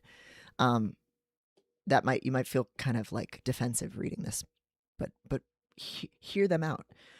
People find me, quote, obviously repressed trans, and I've become more comfortable with the label, but there are also many people who are just happy being femi, gays, and butchy dykes. One could argue we are inherently trans/non-binary, and I think I'd lean that way myself, but assuming clocky people simply have never heard of transness or autism is pre-post. So I am taking this comment in good faith because Rose is talking about herself, right? She's not saying, oh, why transition when you can just be a butch lesbian, right? Like she's saying, I am a butchy dyke. People think that screams trans man to them, and they try to kind of fit me into that narrative. I can agree that butch dykes are under the trans umbrella regardless, but don't push a label onto me that I haven't claimed, because this is also a gender variant label. And I think that's a fair criticism, or like I think that's a fair point about especially the attitudes that we bring to people with identities that are more non-binary, that are more gender non-conforming, and things like that. That like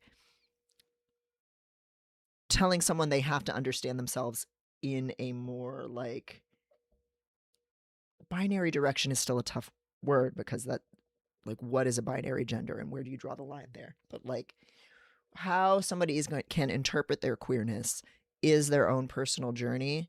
Saying, I resonate with you, these are very queer experiences, I'm getting lots of queer signifiers for you, I think, a different and better tactic. So that's the point that Rose is making. And to answer their question of why do we tell people, what do we get out of telling people that they're trans or autistic? I answered, I think that many trans people have the experience of being unable to safely explore their identity and coping with immense denial, and they benefited from there being people in their lives who tried to help them push past those walls. And so they try to be the trans mentor that they wish they had, but sometimes we do project our past experiences onto another person, which can be pushy and invasive. And Rose says, I don't mind when people assume things in good faith, but with butches, people feel empowered to call us cis women, repressed trans, secretly a man, or whatever suits their rhetorical aim. I appreciate my trans friends so much, and if I do try hormones, I would probably use the trans label more liberally, but I have so many thoughts about gender. Most people don't really care what I think. They want to help you come to their conclusions. And I think that is an experience that butches have, and that people try to have one easy container for those experiences. Like, do you belong in lesbian spaces? Are you a lesbian even if you're on T? Like he, him, lesbian discourse. And it's not helpful to like try and divide these things or to equate masculinity with inherently being a man. That is not helpful to do when somebody is saying, this is my understanding of myself. And it's kind of a variety of things, because a lot of people, it's a yes and. It's like, some people are men and lesbians at the same time, and that's fine. Fuck around with it. Have fun. So I thought that was a nice comment that was appropriately nuanced. So I wanted to highlight that. All right, let's see what we got here in the chat as we wind down. Air Gender says, you also inspired me to Google CNC, but it's just showing the College of New Caledonia. Safe search off, my dears. Mavalent says, it's not the same thing, but tangentially related. Do you have thoughts about the dark mirror of autistic rapport? That is when two autistics hate each other. I have a lot of thoughts about that with regard to masking.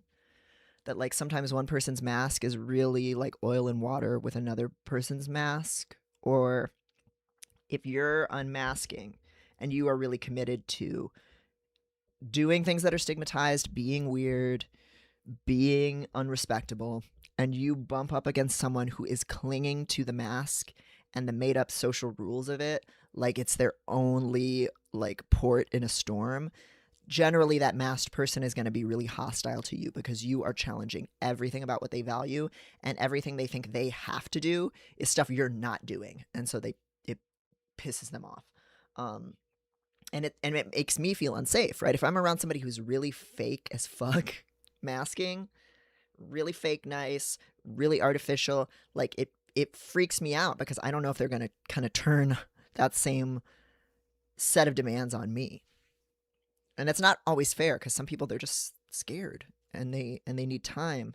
But if I see somebody who's really hardcore turbo masking, I have a limited capacity to deal with that if they can't handle my unmasking. So that comes to mind for me. But also it's just like, incompatible accommodation needs sometimes makes two autistic people hate each other. Sometimes like people who remind me of me can piss me off because of my own shame, or because I want to be the pedantic one in the room. Like, we're human beings. We're immortal vampires. We're evil. We can be messy, and I love that. I love hating other autistic people. Like, it's so nice. It's such a luxury to get to have beef with other autistic people.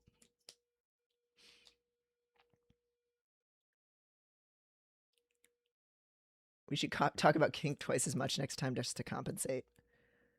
DJ on Dion says, giving people space and resources to explore themselves is such great advice. That's always what helped me the most. Yeah.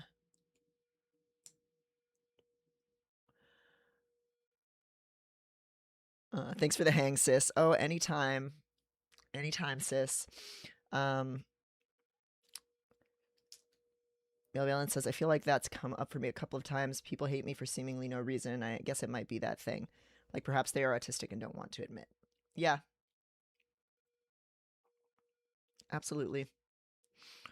Uh, people, even in an autistic space, people are going to hate people they think are weird, awkward, uncomfortable, embarrassing, difficult. Like we still have those values. Like identity does not purify your value system. So, you know.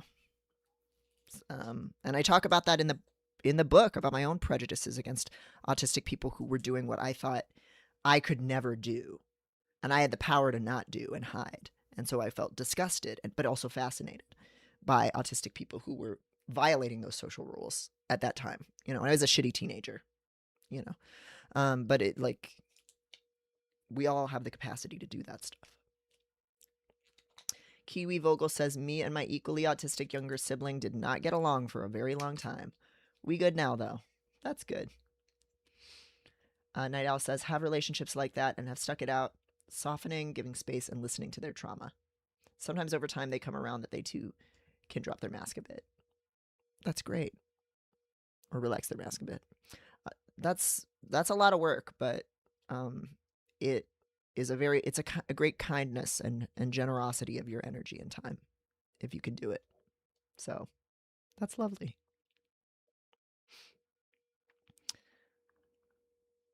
All right.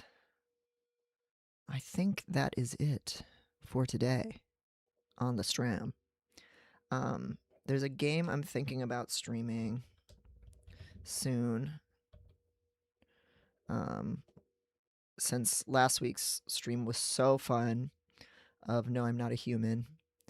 Let me see what's on my wish list. It's another like horror game. So I might there's a possibility that I'll do a gaming stream. Oh no, it's not out yet. Fuck. Last Look Along Woodward Boulevard. By the team that made Who's Lila, but it's not out yet. Never mind. Yeah, so we'll probably be off next week. Next week I'll have a article on things I've been noticing. 4 months off testosterone drop. A whole big long list of fun things. Periods, orgasm changes, people being sexist to me again, people being weirdly asking my ethnicity a lot. All kinds of weird new things are happening with just like a very moderate change in presentation. We'll talk about it. We'll talk about what changes, what stays the same, and what becomes something new in my experience as someone who was on testosterone for years, not right now. Who knows? You know what? Who knows what? Who knows who I am? Who knows what the world holds? So we'll have an article about that, and then I'll have a fun article that someone asked a question that inspired about ethical ghosting and what to do if somebody that you're talking to messages a lot more than you message, or you just have a big difference in how you like use messaging apps. So I've written a whole theory, a whole taxonomy for that. So that's coming up soon on the Substack too. Melbourne for Everybody says, so grateful for these and your descriptions as a visually impaired person. Oh my gosh. Thank you so much. I'm so happy to be doing these videos and like hearing from blind people and visually impaired people that it makes it more accessible to them. It's so nice, and it's a whole area that I was not putting energy into making space for before.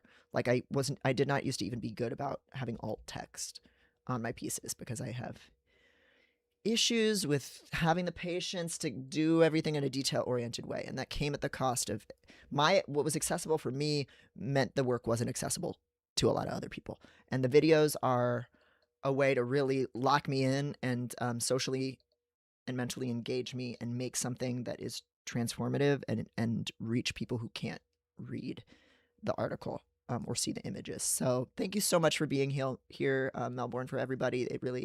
I really am so glad to like be meeting new people through the YouTube. Waluigi and Bowser said, yeah, I do like the comment Rose made. That was the comment I made about me not being trans, but just a gender nonconforming guy.